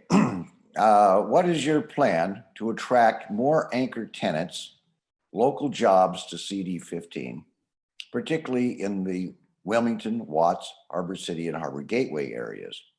You might also, in this segment, address the issue of automation on the waterfront and how that will affect the good paying jobs in the harbor area. We will begin with Mr. Odega.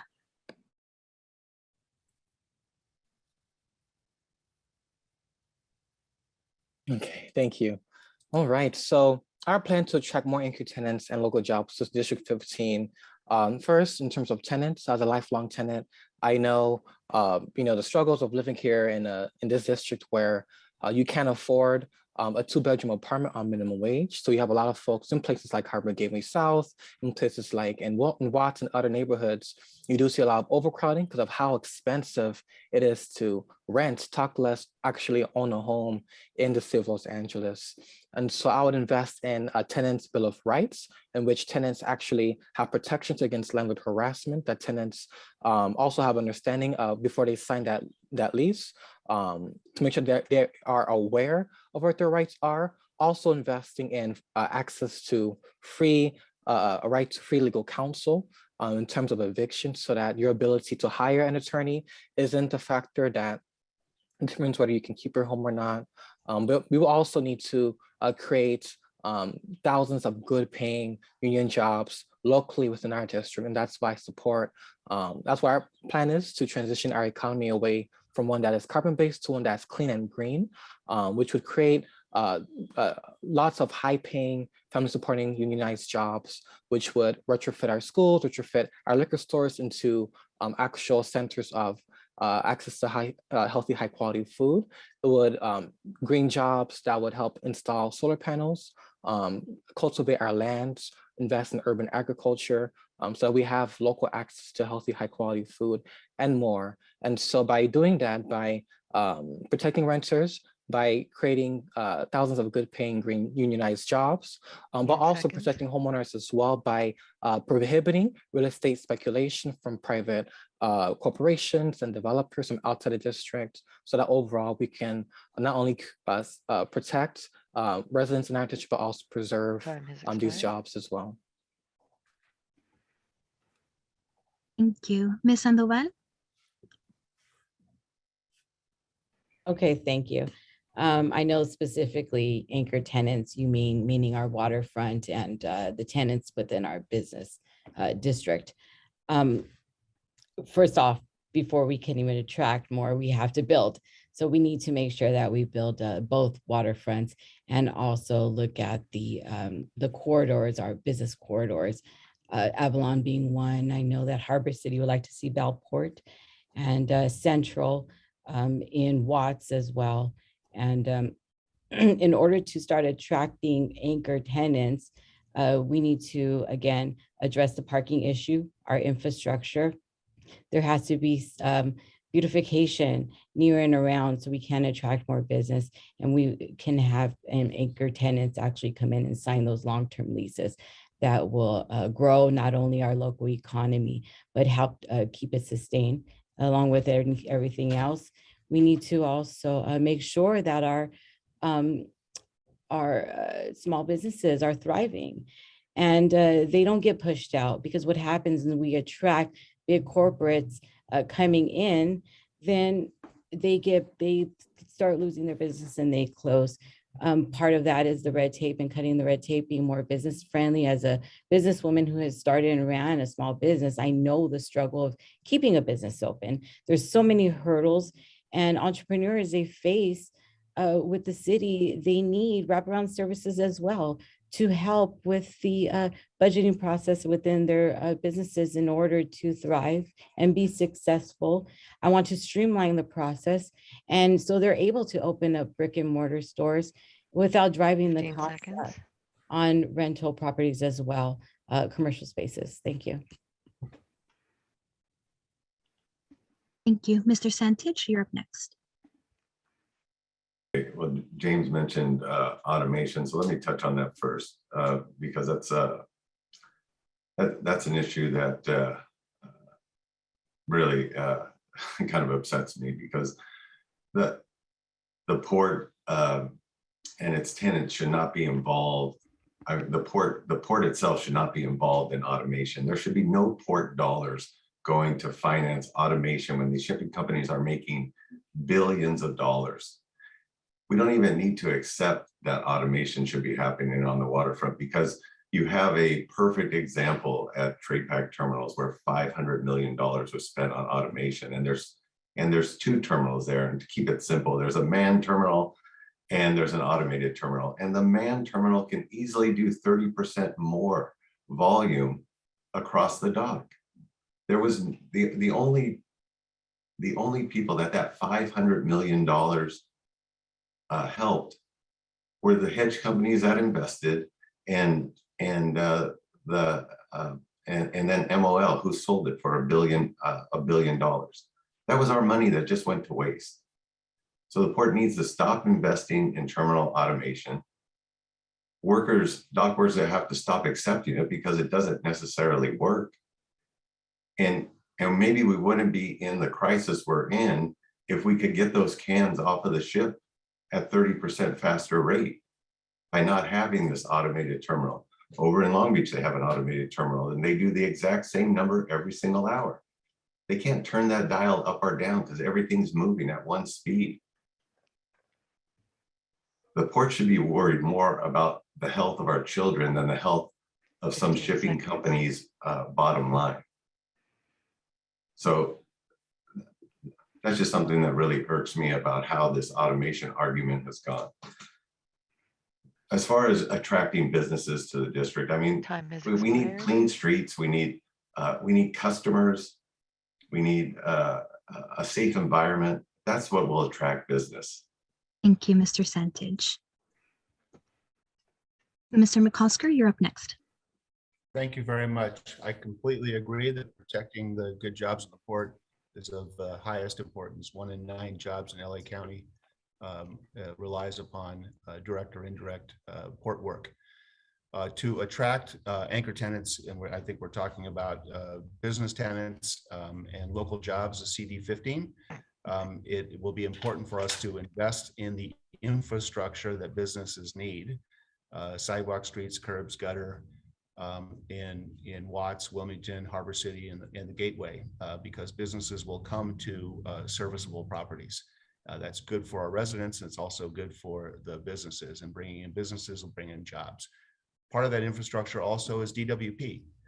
What is the reliability of our most important to a startup business proprietary department? It needs to be greater customer service. It needs to make sure that it is doing its part to attract good business. And I think then also when one thinks about investing in a community, there has to be a knowability about whether or not they are going to be able to complete the mission. What are the land use practices?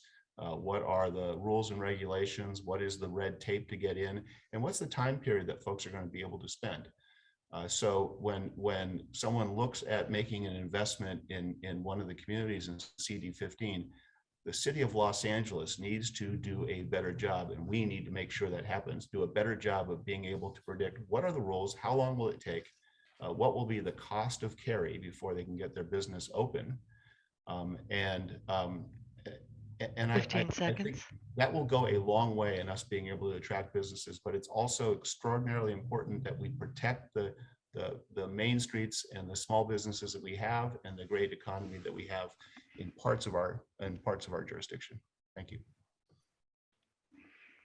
Thank you, Mr. Mccosker. We will be moving on to the next question. All right, folks. Public safety is a concern in all parts of CD15. How do you connect the issues of pollution, economic justice, and housing to the perceived increase in crime? What will you do to address these issues in a comprehensive plan?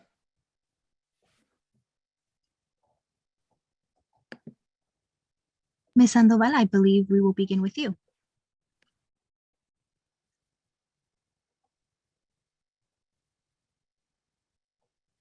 Thank you. I grew up in an area that had a lot of crime, shootings, and not enough services for the youth. So that's number one. It's starting with the youth services and creating a pathway for them to be a success, to be successful. And financial literacy is a part of that. And entrepreneurship. I am a big supporter of teaching entrepreneurship.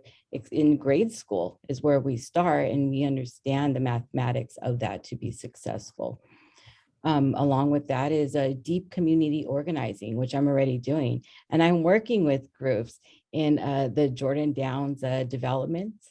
I'm working with Watts Community Corps, and I'm out there volunteering my time and talking to the community. I have been working with the Wilmington Youth Foundation, and we have talked about creating jobs and expanding of financial literacy for our youth. I've worked for many years with Rancho San Pedro and their RAC.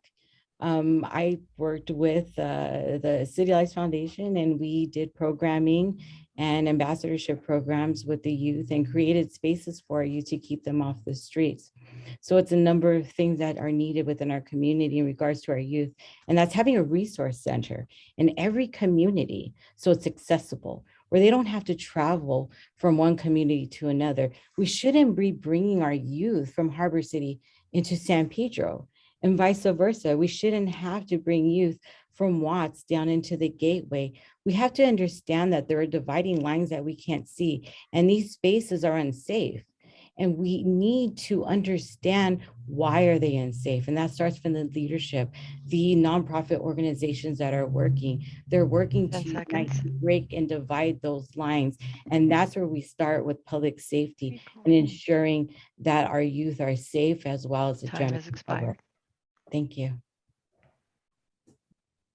Thank you. Mr. Santich? Well, okay, I think I talked about it a little bit before, but there's definitely this causal connection between pollution and economic justice and housing and crime and opportunity. And it starts with the port. The shipping lines make wild profits. 2 years ago, a box used to be $1,500 a container to ship, and now it's over $15,000. What would it be to charge $5 for that box for the community? To establish that at 200 TEUs, that would be $100 million for the community. When you're talking about a foreign flag shipper who's making $13,000 or $14,000 more, I'm asking for $5. They come in here, they take from the community. We get all these negative impacts. We get air and water pollution. We get truck traffic, and we don't get any. And the port won't step up and charge them for those effects on the community. Those kind of causal connections continue at every aspect. You can't get the homeless problem solved. You can't get policing solved. You can't do any of it until you have the means to do it. And we would have the means to do it if we were able to collect that kind of money to provide the services that are needed in the communities of Watts, Harbor City, Harbor Gateway, Wilmington, and San Pedro. It's just, to me, the solution, it's not easy. It's very complex. How to do it is complex, but it could be done, and it could be done in a relatively fast fashion. And we should start before. Our councilman now should start doing it.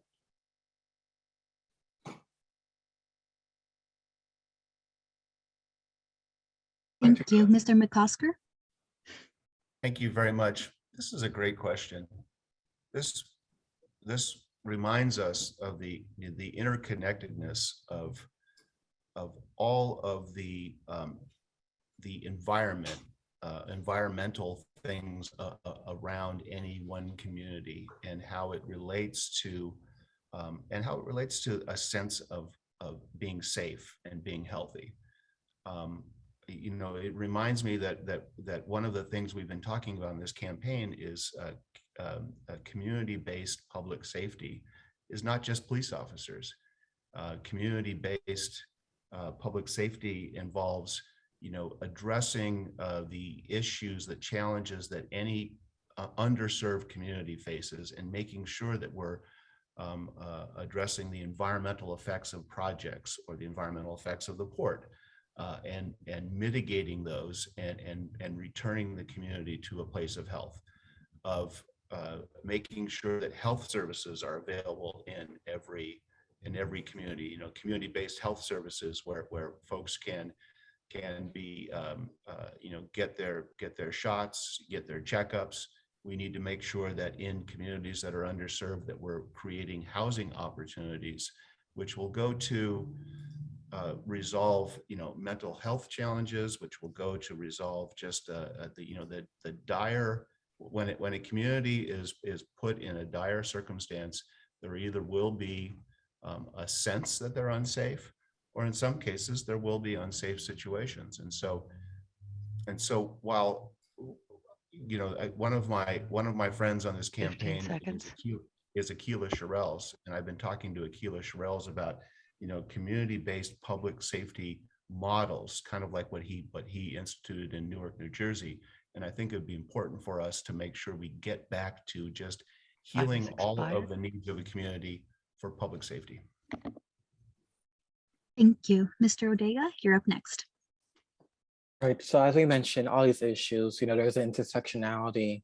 And if you look at communities, particularly those that are working class and or of color, they tend to be the communities that have higher rates of pollution, under and unemployment, housing insecurity, and more. And when you live in an environment where there's no investment in after school programs, there's no jobs, local jobs that you can actually work that can support you, folks are going to, resort to all types of acts that are not only destructive to themselves, but also destructive to our communities. It's unsafe for our community.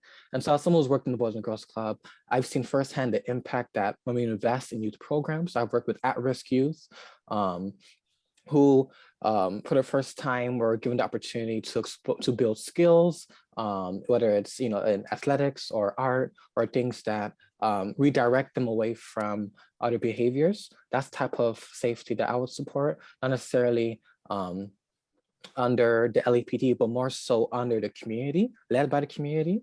In terms of all these other issues, the cost of rent is too high, our environment is getting worse, and although our district, includes the Port of Los Angeles, which is the economic engine for the city, we don't see those resources being reinvested into our own communities. And we've seen the impact during this pandemic. We have seen some of those crimes going up. And so what I would support is investing in youth programs, especially programs that intervene for youth who are at risk, so we can redirect them away from the school to prison pipeline, but more 15 so seconds. into more productive and healthy opportunities, but also making sure that we are reallocating some of our fundings into financial assistance, like a guaranteed basic income program, which I support, passing a living wage at $25 an Time has hour expired. so that folks feel safe and secure in their own neighborhoods. Thank you. We will be going on to the next question. Okay, folks. This next set of questions, we have 6 more questions regarding pollution and harbor economics, which is the last question is a good segue to this. We are going to be running a bit longer on this because this is sort of the heart of the whole debate here. And I asked the candidates if they can just stay with us a little bit longer. However, we are going to cut the answers down to 1.5 minutes for this section. So please proceed. And the audience, please remember to go to the polling to fill out the polling on the button at the bottom of your screen before you leave today.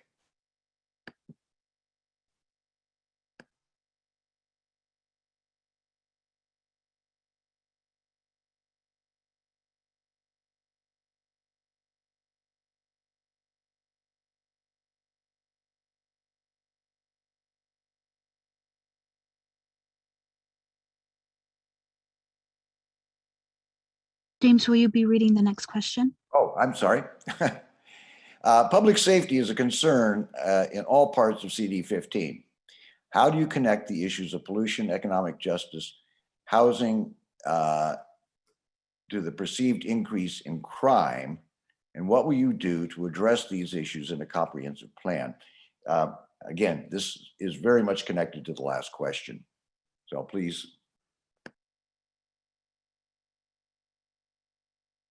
Mr. Santich, we'll start with you. I thought that was the last question. So, That was the last question. Yes. okay, good. I haven't lost it. Let's just go on to the next question then. Okay, good idea. It was duplicated in our list, okay? There are communities in CD 15 that fall into the gaps of service in the city, county, and state level, leading to situations like the lack of a workforce center in Harbor City, drug treatment centers in various neighborhoods, mental health services. How would your administration handle these challenges and get other levels of government involved in addressing these issues? Now you may begin, Mr. Santich. Yeah. Again, I think it all comes down to the kind of the theme of what I've been talking about, and it's just accountability. I think there's an opportunity for all of these services to be had if we're in the city and we're weeding out the parts that corrupt the process, the parts that overcharge the process, the parts that allow donors and people to get extra benefits. And that this is why I'm running, because there is no reason why we should not be able to provide all of these services to all of the people that need them. We're such a rich community, and like I said, we have $1 billion of trade coming through that gateway every single day. And why aren't we leveraging that to make sure that all of these services are being available to the people? So the divide in Los Angeles is getting bigger between the haves and the have-nots. And it's because people are taking that shouldn't be taking, and people aren't getting that should be getting. 15 seconds. And that's what is the responsibility of the mayor and the next group of city council people. And that's what my office is going to ensure. Thank you. Mr. McCosker?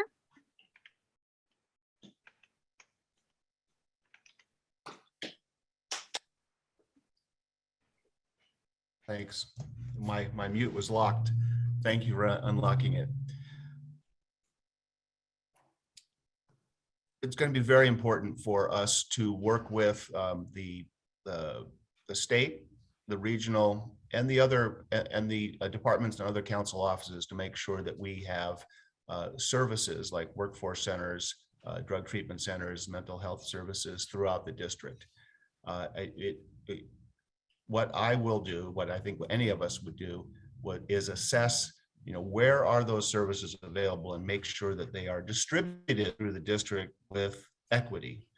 And the unusual shape of our district, which is a historic function of the acquisition of the port, should not mean that there are areas of the district, and I'm thinking of the Gateway, that do not have services. What we need to do is work with the department that establishes the workforce center, sit with our neighboring council members, and say, let's make sure that we are using, we are cooperating with one another to use our resources to create these services, workforce center, drug treatment centers, mental health services, in locations that are available to our constituents, so that we have an equitable distribution of these services. Thank you. Thank you. Mr. Odega, you're up next.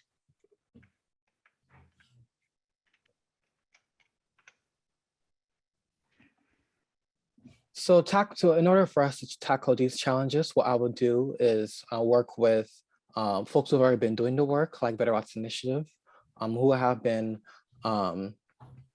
studying the health, environmental impacts, because all these issues are connected. We need to invest more resources into community resilience hubs. This is also a project that has been championed by orgs like Communities for a Better Environment, in which, in each and every neighborhood, we have a center where folks can have local access to healthcare programs, youth development programs, counseling, senior wellness services, and more. And so when we do that, we can make it easier for folks to have local access to local care. We need to expand the care economy. So in addition to investing in these programs, we also need to ensure that these jobs are paying a living wage, because we know that the bulk majority of the folks who are in this workforce are folks who come from working class or communities of color. So ensuring that these jobs pay a living wage, that folks have access to safe and healthy working environments. We can create a care economy that is healthy and works for all of us. 15 And seconds. yes, and then also, so just to reinforce my message, working with our community organizations, working with our unions, working with orgs who have already been doing the work. That's how I plan to challenge this, not from myself, but more so through the community, more egalitarian approach to responding to Time this has challenge. expired. Okay, thank you. Thank you. Ms. Sandoval, whenever you're ready.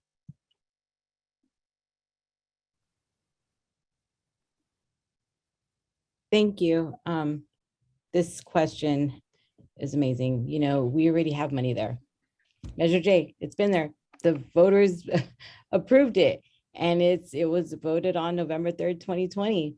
We need to start bringing that money into our communities. I'll do that on my first day, and we can actually have work source centers, drug treatment centers, give you the list, youth development education centers. And we also have the Business Resource Center. I've already spoken to the employees within there and about expanding it.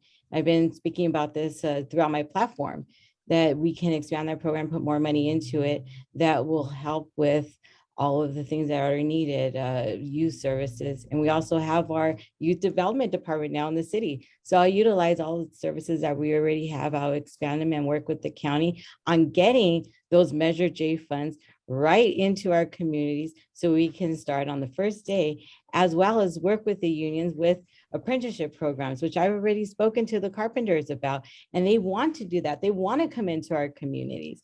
And I had made the promise that we will do that, and we'll work on that together. And also our local schools, our community colleges. We have low enrollment right now at Harbor College. We can put programs there and we can expand and work together so we can bring those services that we are lacking in every single one of the communities throughout the district. That's my plan, and the money's there ready to go. Thank you. We will be moving on to the next question.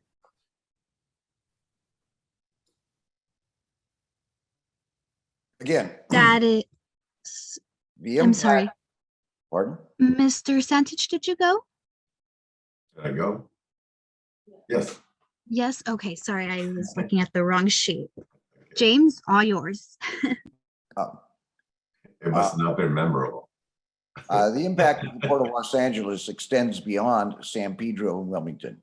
Big trucks, chassis, containers being stored on or near residential areas and on public streets, including up into the Harbor Gateway North. How would you address this issue so that the impact is moderated, if not mitigated, and more suitable storage sites are identified throughout the greater harbor area? We will start with you, Mr. Santich.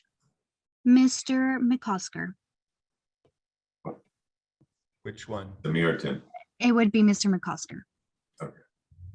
Great, thank you.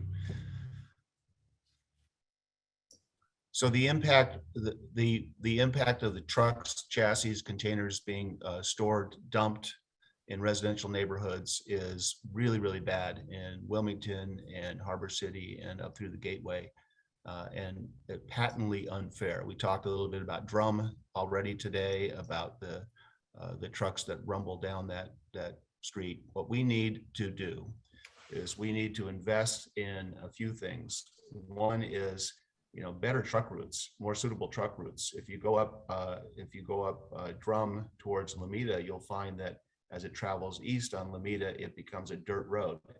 And it is unfair for the community that the city and the region have not invested in appropriate truck routes to take some of those trucks out of all of those trucks out of residential neighborhoods. We also need to get on the port. The port has to enforce, and the city has to enforce against illegal storage, enforce against illegal yards that are too close to residential neighborhoods. And we need to work with our own public properties 15 and seconds. private properties to create storage areas that are away from residential communities, that are on truck routes, that take it out of the community so that we don't have these impacts on residential neighborhoods. And Time it has happens expired. all over the district with idling trucks and stored trucks. Thank you. Thank you. Mr. Odega, you're up next.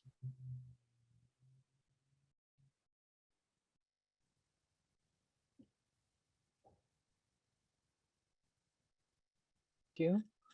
Okay, so yes, the impact of the portable edge is definitely felt all up and down this district.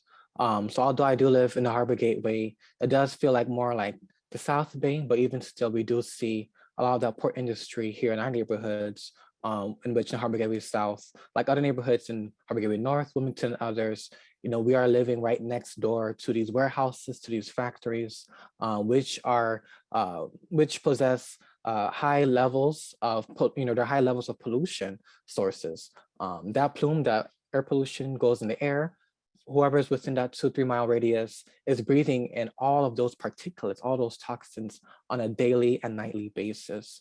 And so folks who live in our district, and especially in places like Wilmington, have some of the highest rates of asthma, of cancer, increased risk of miscarriages and more, not only in Los Angeles, but across the state of California, according to the EPA. And so we need to, create a buffer zone, just like we need to create a buffer zone for our oil and gas sites.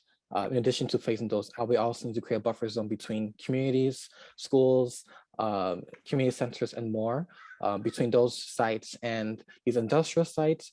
But we also need to electrify, the port. We need to electrify our port truck fleet so that they are no longer, burning diesel, which contributes to the greenhouse gas emissions in our air. But we're also investing in electric storage technology, which is advancing every year the more we invest in it. And that we're also making sure we're doing the work of protecting these jobs, working with labor unions, working with community-based organizations and impacted communities on creating the Time best has environmental community plans for our neighborhoods. Thank you. Thank you. Ms. Sandoval? Thank you. When I jumped on the Harbor City Neighborhood Council, this was the first issue that we worked on. That's because of the 3 companies, truck driving companies that were idling right near the elementary school play yard. And the school was trying to work with the council office to get them moved and stop idling near the school and take action on what was going on. This is also a tax revenue. We should be charging for those chassis that are ruining our streets and our roads a cost because they're coming from out of state. So that is one way we can also address the roads issue, which also brings along the public safety issue. The reason why trucks are going through the neighborhoods is because the roads are not being maintained, and it creates a public safety issue. The trucks can't go down these streets because they can tip over. So what they're doing is they're closing off the roads and leaving no routes, and they're going through our neighborhoods. We have the Alameda corridor for a reason, and the reason is because it's a truck route. A residential area is not a truck route. And we do have signage that says they shouldn't be going down these streets. They're not designed for the weight, and that also needs to be 15 enforced. seconds. I will make sure that we are enforcing those laws that are currently in place. We also have, and the port is also should be pushed on as well to enforce them and fix their infrastructure with their enormous budget that they have. We have a community plan right Time now. has We should be expired. rezoning, and I am in support of the rezoning of our community plan. Thank you. Mr. Santich, now it's your turn. Okay, well, this is a problem I'm working on right now. First of all, enforcement. That's one of the key things, is ticketing these trucks and these chassis that are parked outside or on streets, making it painful for the trucking company to leave it there, not not so that the ticket isn't less than it would be to store the container. I've been working with communities for a safe environment on this issue, particularly in Long Beach, where they're utilizing more of the port facility to keep containers and trucks in the port complex, because there is land that is not used as efficiently as it could be. The Alameda corridor is only about 50% utilized right now. We could put many more containers on the corridor and use rail to keep those trucks out of the neighborhoods and keep those containers out of the neighborhoods. This is another thing that automation doesn't address. When you're automated, everything's in sync and it's working the same. There is no flexibility in order to turn that dial up or down and be able to accommodate a change of incoming or outgoing cargo when necessary. So again, there's all these causal effects that happen, and so the solutions are there, and they're being worked on. Thank you. We will be going on to the next question.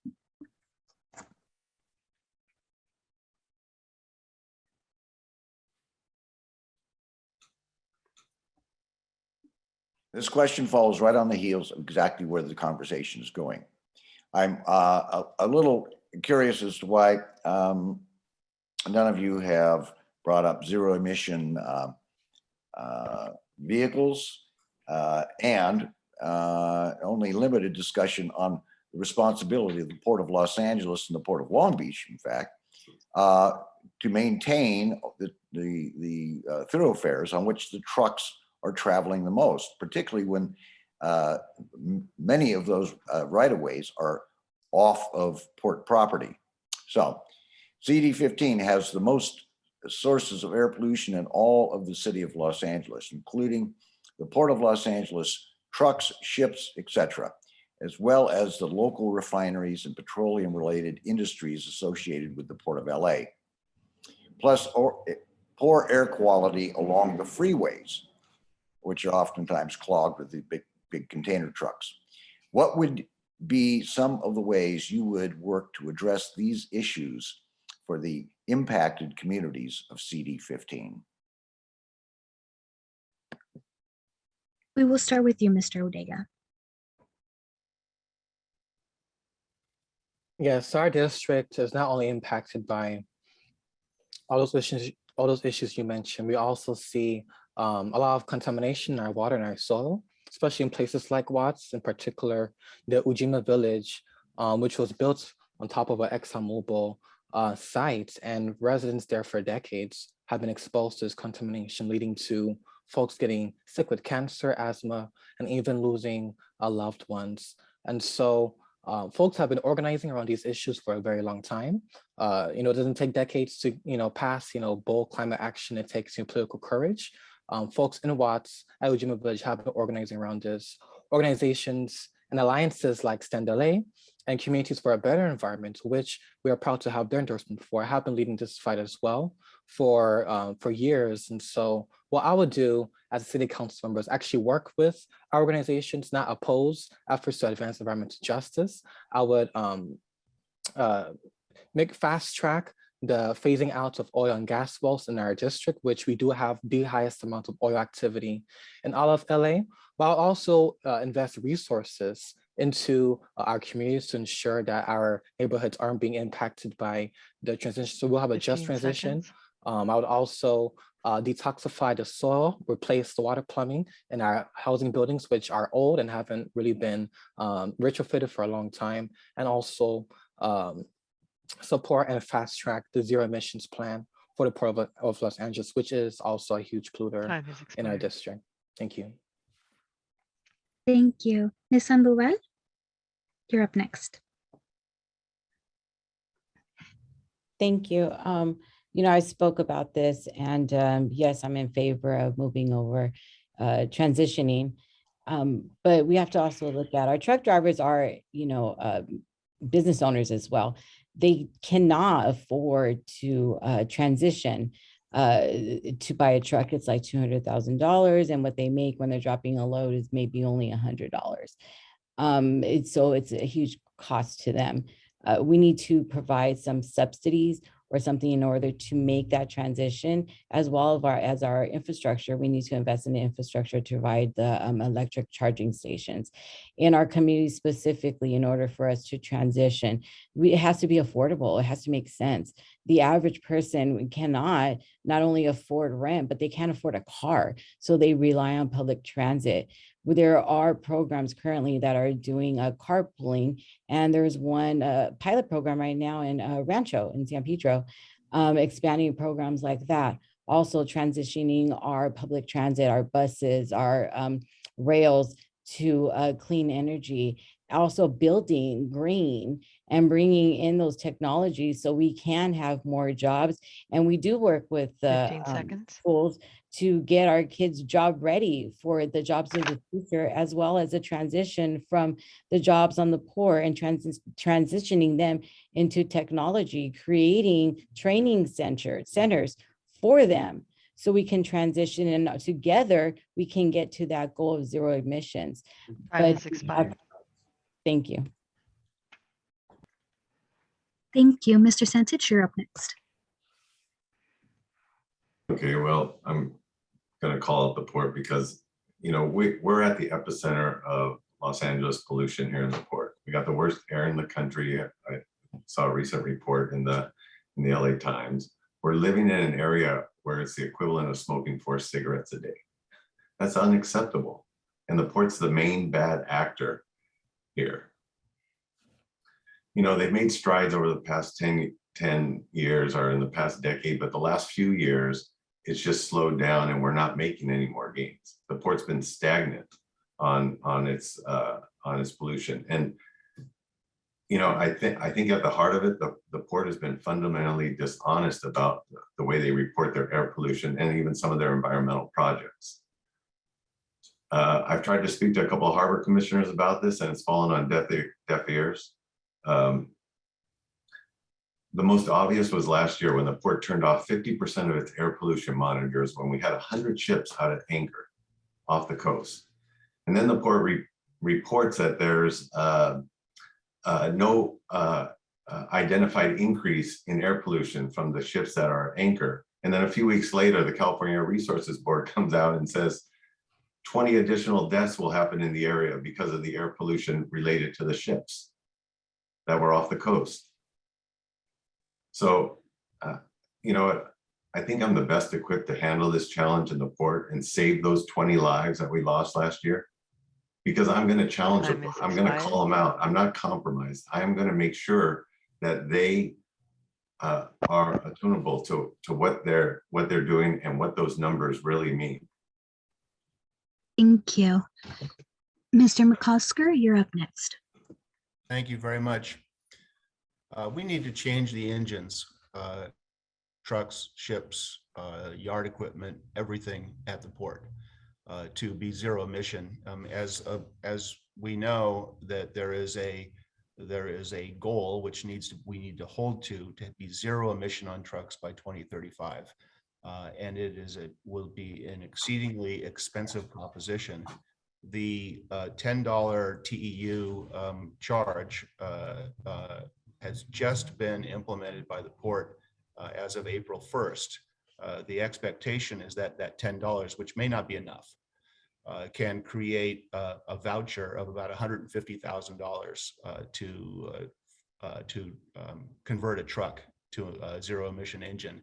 I do not think that is enough. I think what we need to do is not only hold the port accountable to this program, but we probably need to increase the funding to make sure that we can convert all of those engines. We also need to convert engines for yard equipment. We need to make sure we're plugging in more ships. And I think that it would be important for us to also think about hydrogen. The DOE, federal DOE, has just introduced the Hydrogen Hub contest, essentially, to create hundreds of millions of dollars available to some communities to create green hydrogen and use green hydrogen for powering vessels, for trucks. And I think what I want to do is make sure the city of Los Angeles and the Port of Los Angeles participates in that hydrogen hub program. Time has expired. Can be ideal for us. Thank you. We will be moving on to the next question. Okay, there we go. CD 15 City Council representative sits on several regional boards spanning environmental and transportation issues, including the AQMD, South Coast Air Quality Management District, and the Alameda Corridor in particular. If you get elected, what would you do to protect CD 15 residents from air and water pollution related to the topics we just talked about? We will begin with you, Ms. Sandoval.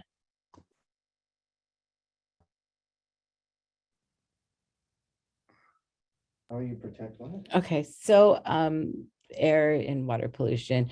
Water pollution, actually, I have not heard other candidates address this. I did address it with some of the environmental groups that I have been directly in contact with.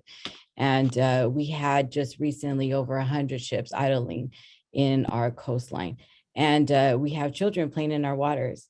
There is an organization that is actually taking out all of the waste that is in our water to be tested by scientists. This is an issue that needs to be addressed, as well as me sitting on these boards. I would be an effective voice for change and working with these organizations that are addressing these issues. And I would create a body, an advisory body of scientists, because I believe in scientists. And we need to start tackling and addressing these problems now. It's hurting our wildlife. It is hurting our waters and our children that are out playing in the water, and families. Yes, there are boards that should be addressing and tackling it, but as the representative for our district, that needs to be a priority, and that is 8 what I would seconds. do. Thank you. Mr. Santich? Yeah, well, I think first I'd fully utilize the Alameda Corridor and see how we can put as much rail possible on there. That would certainly help. Charging a container fee of some kind or a tariff, something that will raise money in order to address some of these issues. I look at on-dock rail projects that move containers out to a facility. There's been those plans for an inland terminal for, I don't know, as long as when I was working at the port. So 15 years ago. I know that's been recently come up, and there's locations in Schaffner and Bakersfield. All of these would help with air pollution coming from the port, and would help CD 15 residents. So, and having a seat on that AQMD board, I know Joe was sitting on the technology committee. That's somewhere where you could affect a lot of dollars that come into the port and potentially used for air and water pollution. So that seat would be critical. Holding that seat on the technology committee is critical. 15 And I seconds. think I would continue to do that and push for that.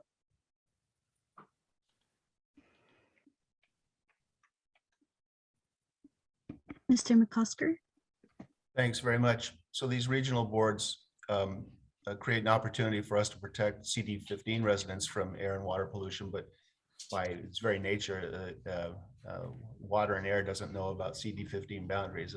We're really protecting the entire region and should be leading the world on environmental protections. I want to go back to the idea of re-engineering, of changing the engines, changing the propulsion of the things that move our port. And while we spent a lot of time talking about electricity, it's going to be very important to bring down generation and the power source, because DWP really hasn't given us enough power in this area to be able to do all the things we need to do. And going back to the hydrogen hub and sort of this green hydrogen idea, it would be ideal for us to go inland and partner regionally. This is why these regional things are going to be important, and use wind and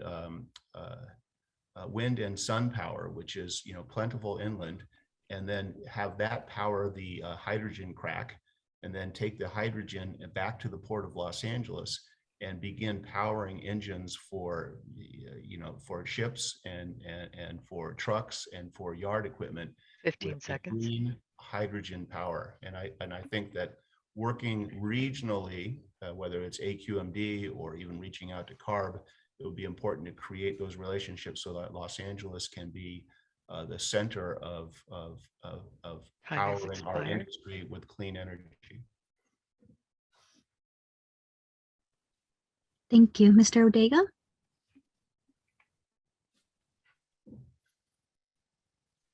Thank you. So I feel like said, so yes, these boards are definitely important and can have a huge impact on the air and quality standards. So what I would do is actually listen to and work with the community, ensuring that clean water and clean air is a guaranteed right, not just something that we say, but is actually guaranteed and fought for. Our council member, he voted against holding major polluters in the harbor region accountable for their violations against public health by exceeding those air standards. So I'll fight for stronger air standards. I'll work with our industry to ensure that there are resources and investments to ensure that we can transition to a clean, green economy.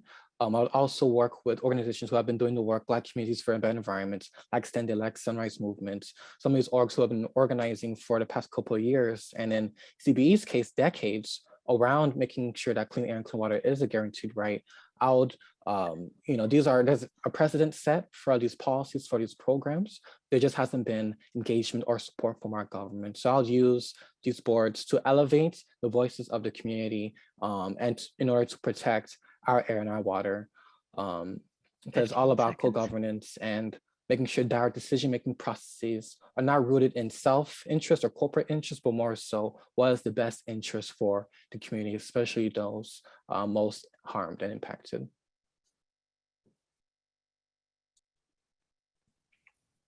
Thank you. We will be moving on to the next question. Watts has been neglected for over 50 years, with the same elected officials who have been complicit and have witnessed the lack of investment in the lives of the people of Watts. This is a feeling that is shared with a lot of people in various parts of the district, but Watts tends to be the forgotten neighborhood. What will you do differently from current establishment political, from the current establishment political machine? We will begin with you, Mr. Santich. Well, the first thing I would do is to make sure that those dollars come into the port so we can get good jobs moving up into the northern part of the district. I mean, I work with people in Wilmington in a youth football program, and a lot of those are at-risk kids. And when one of their parents happens to get a longshore card or becomes a full-time, a regular ID longshoreman, they have a party because they have lifted up their whole family, and it's not just their immediate family, it's their extended family. They're on the road to being able to afford a home, car, college. And this is what we should have priority for people that are in the district. And it should go to the first priority should be the ones with the most need. We have to create real jobs. I've been to so many job fairs that the board has hosted, and 0 jobs have come out of it. Absolutely nothing, because it's just a check the box. I'm not going to allow that when I'm the council person. I'm going to make sure that there is a priority given in the communities of need for these jobs, because 15 that's, seconds. we have to lift all boats. That's this causal effect I'm talking about. That's the way we do it. That's the way we make everyone prosper in the district. Thank you.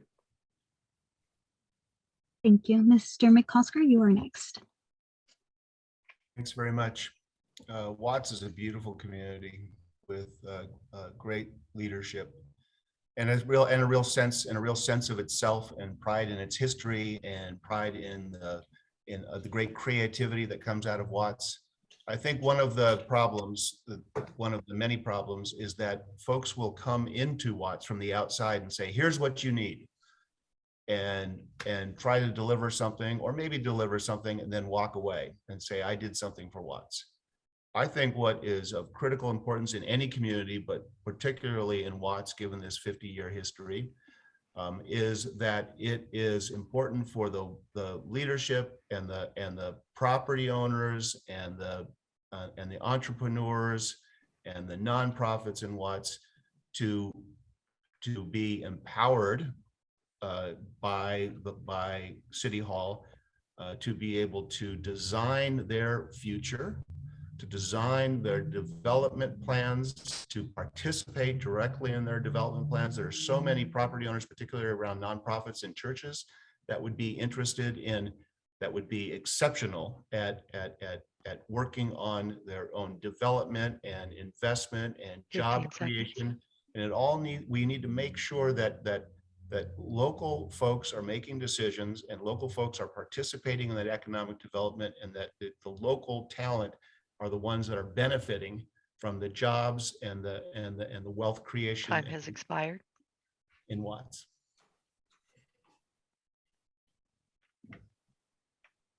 Thank you. Mr. Odega?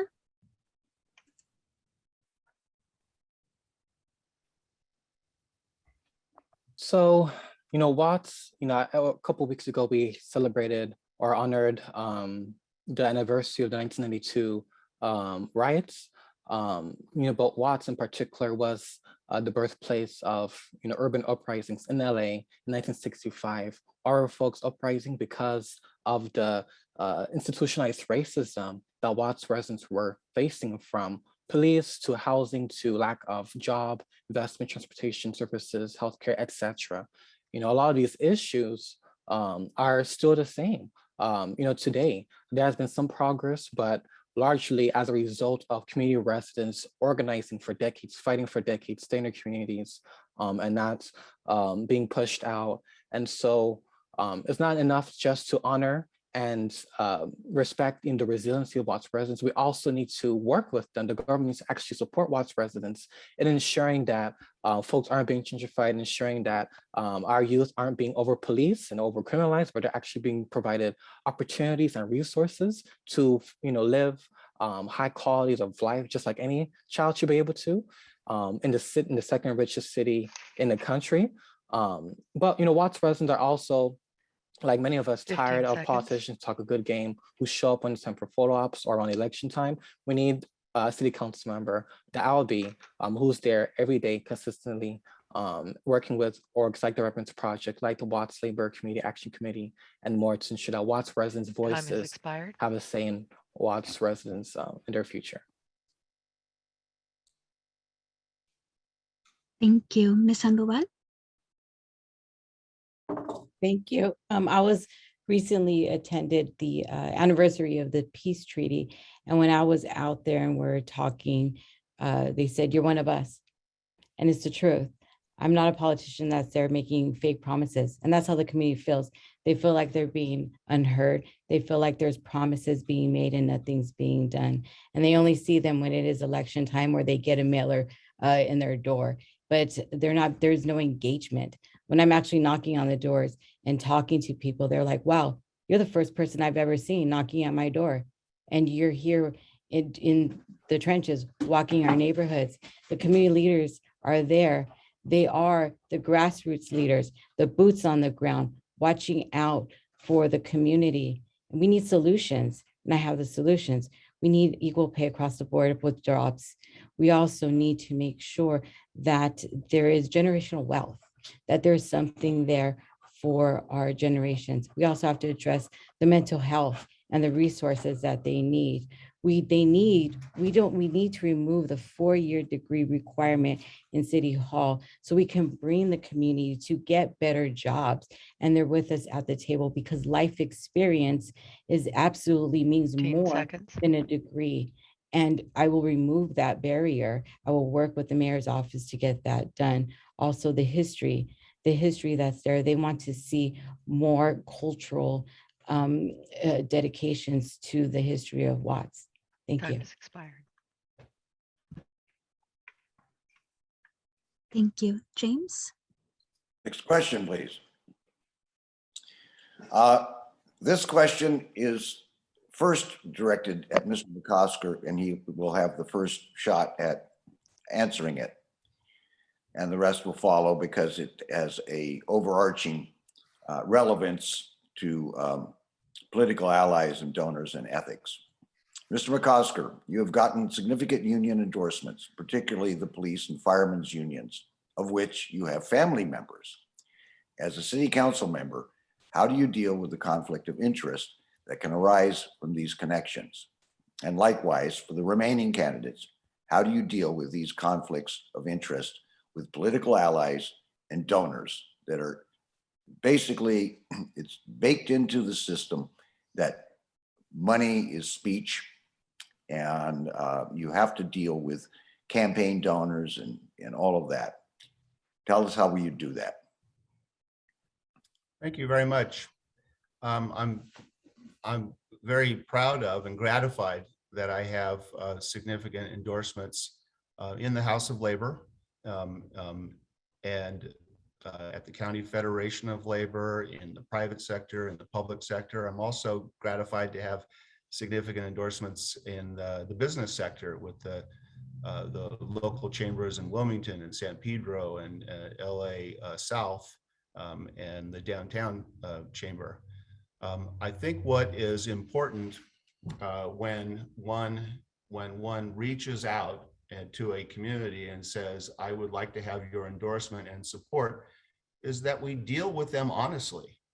We deal with every single constituent group, every single person, every single endorser with honesty and saying, what I offer to you is that I will be, ethical, honest, open, and we will agree or we will disagree. But here are the skills and here's the dedication that I'm bringing to the office. Then when one gets in office, it's important to be scrupulously careful of to be open and transparent and be scrupulously careful of every ethical obligation in the job. That means making sure that we are open about what we're working on, what our decisions are, working with the ethics department and the city attorney's office to make sure that we not only never have a conflict, but we avoid any appearance of impropriety. And so I believe that with this very large tent that I'm gratified to have. 15 seconds. I think what folks see is that I will be a fair dealer with every single entity in the district from every single constituent Time has to any expired. group. So thank you.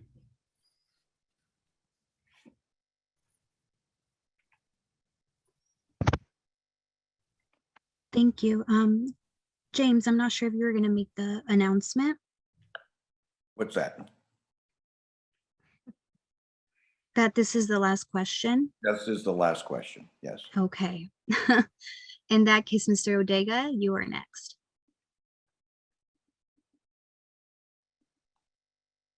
Unfortunately, because of the Citizens United Court decision, which did basically say that money is considered political speech protected by the First Amendment, that has corrupted our political system. And we have an electoral system here in Los Angeles where just one org, like the Los Angeles Police Protective League, can spend nearly $100,000 for one candidate versus regular residents who are cashiers, teachers, etc., who can only afford to pitch in $5.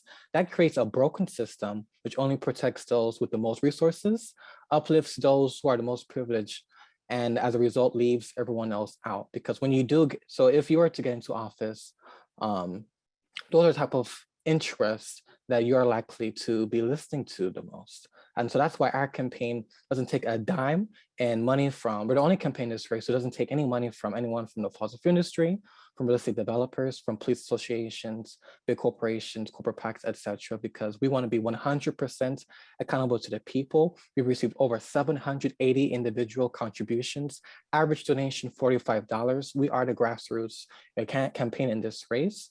We have some of the highest rates of small dollar donations of any other city council candidate in Los Angeles. And so that's the type of change we want to bring to city government, changing a politics where those with the most connections, the most resources have the biggest say, but more so one that is open to the public, that is actually engaged with communities who are closest to the struggles, making sure that they're closest to the solutions.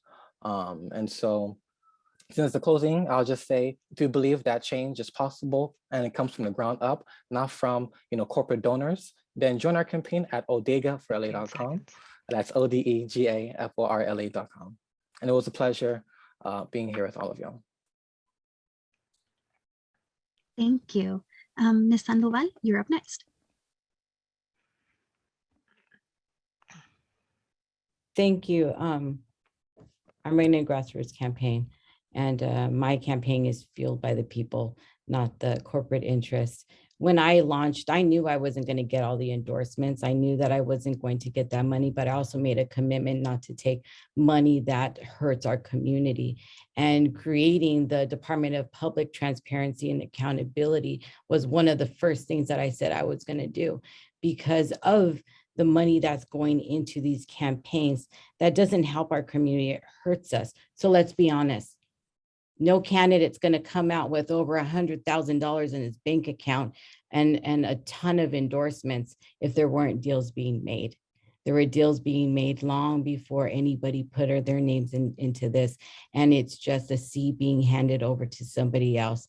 And I'm fighting, and I knew it was going to be a fight. And that's why I identified all of the people in our community to help with this fight. And they have made a promise, because to me and to the community that they live in, for change. And they're with me, and they're standing by me, and they're continuing to do that because they don't want the status quo. It's not business as usual. And I'm seeing candidates taking my message, and it's not my message, it's the cry for help from our community, because they believe that together we will change what this district is, despite what the political norm is.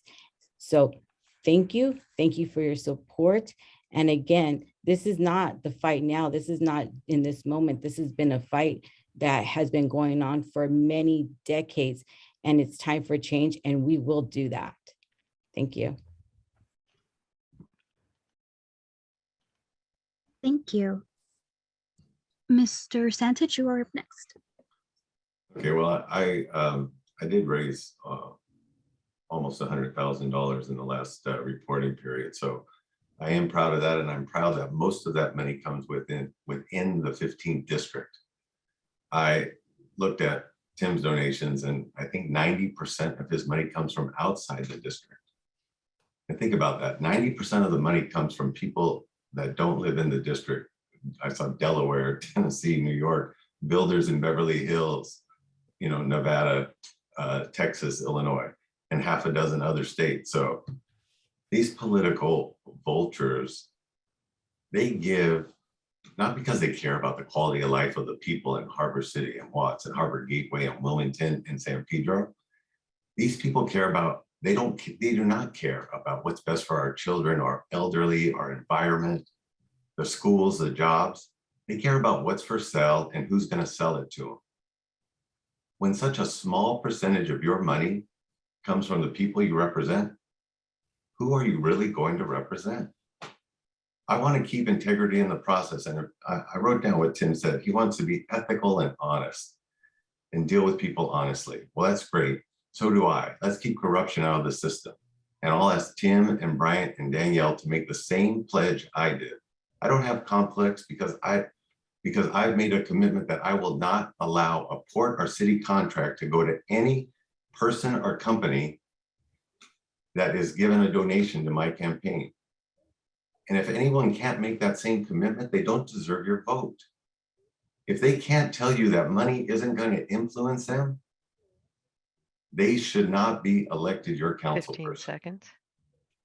And so I would like I would like all of us to say it out loud together. I will not allow a port or city contract to go to any person who has given a donation to my campaign.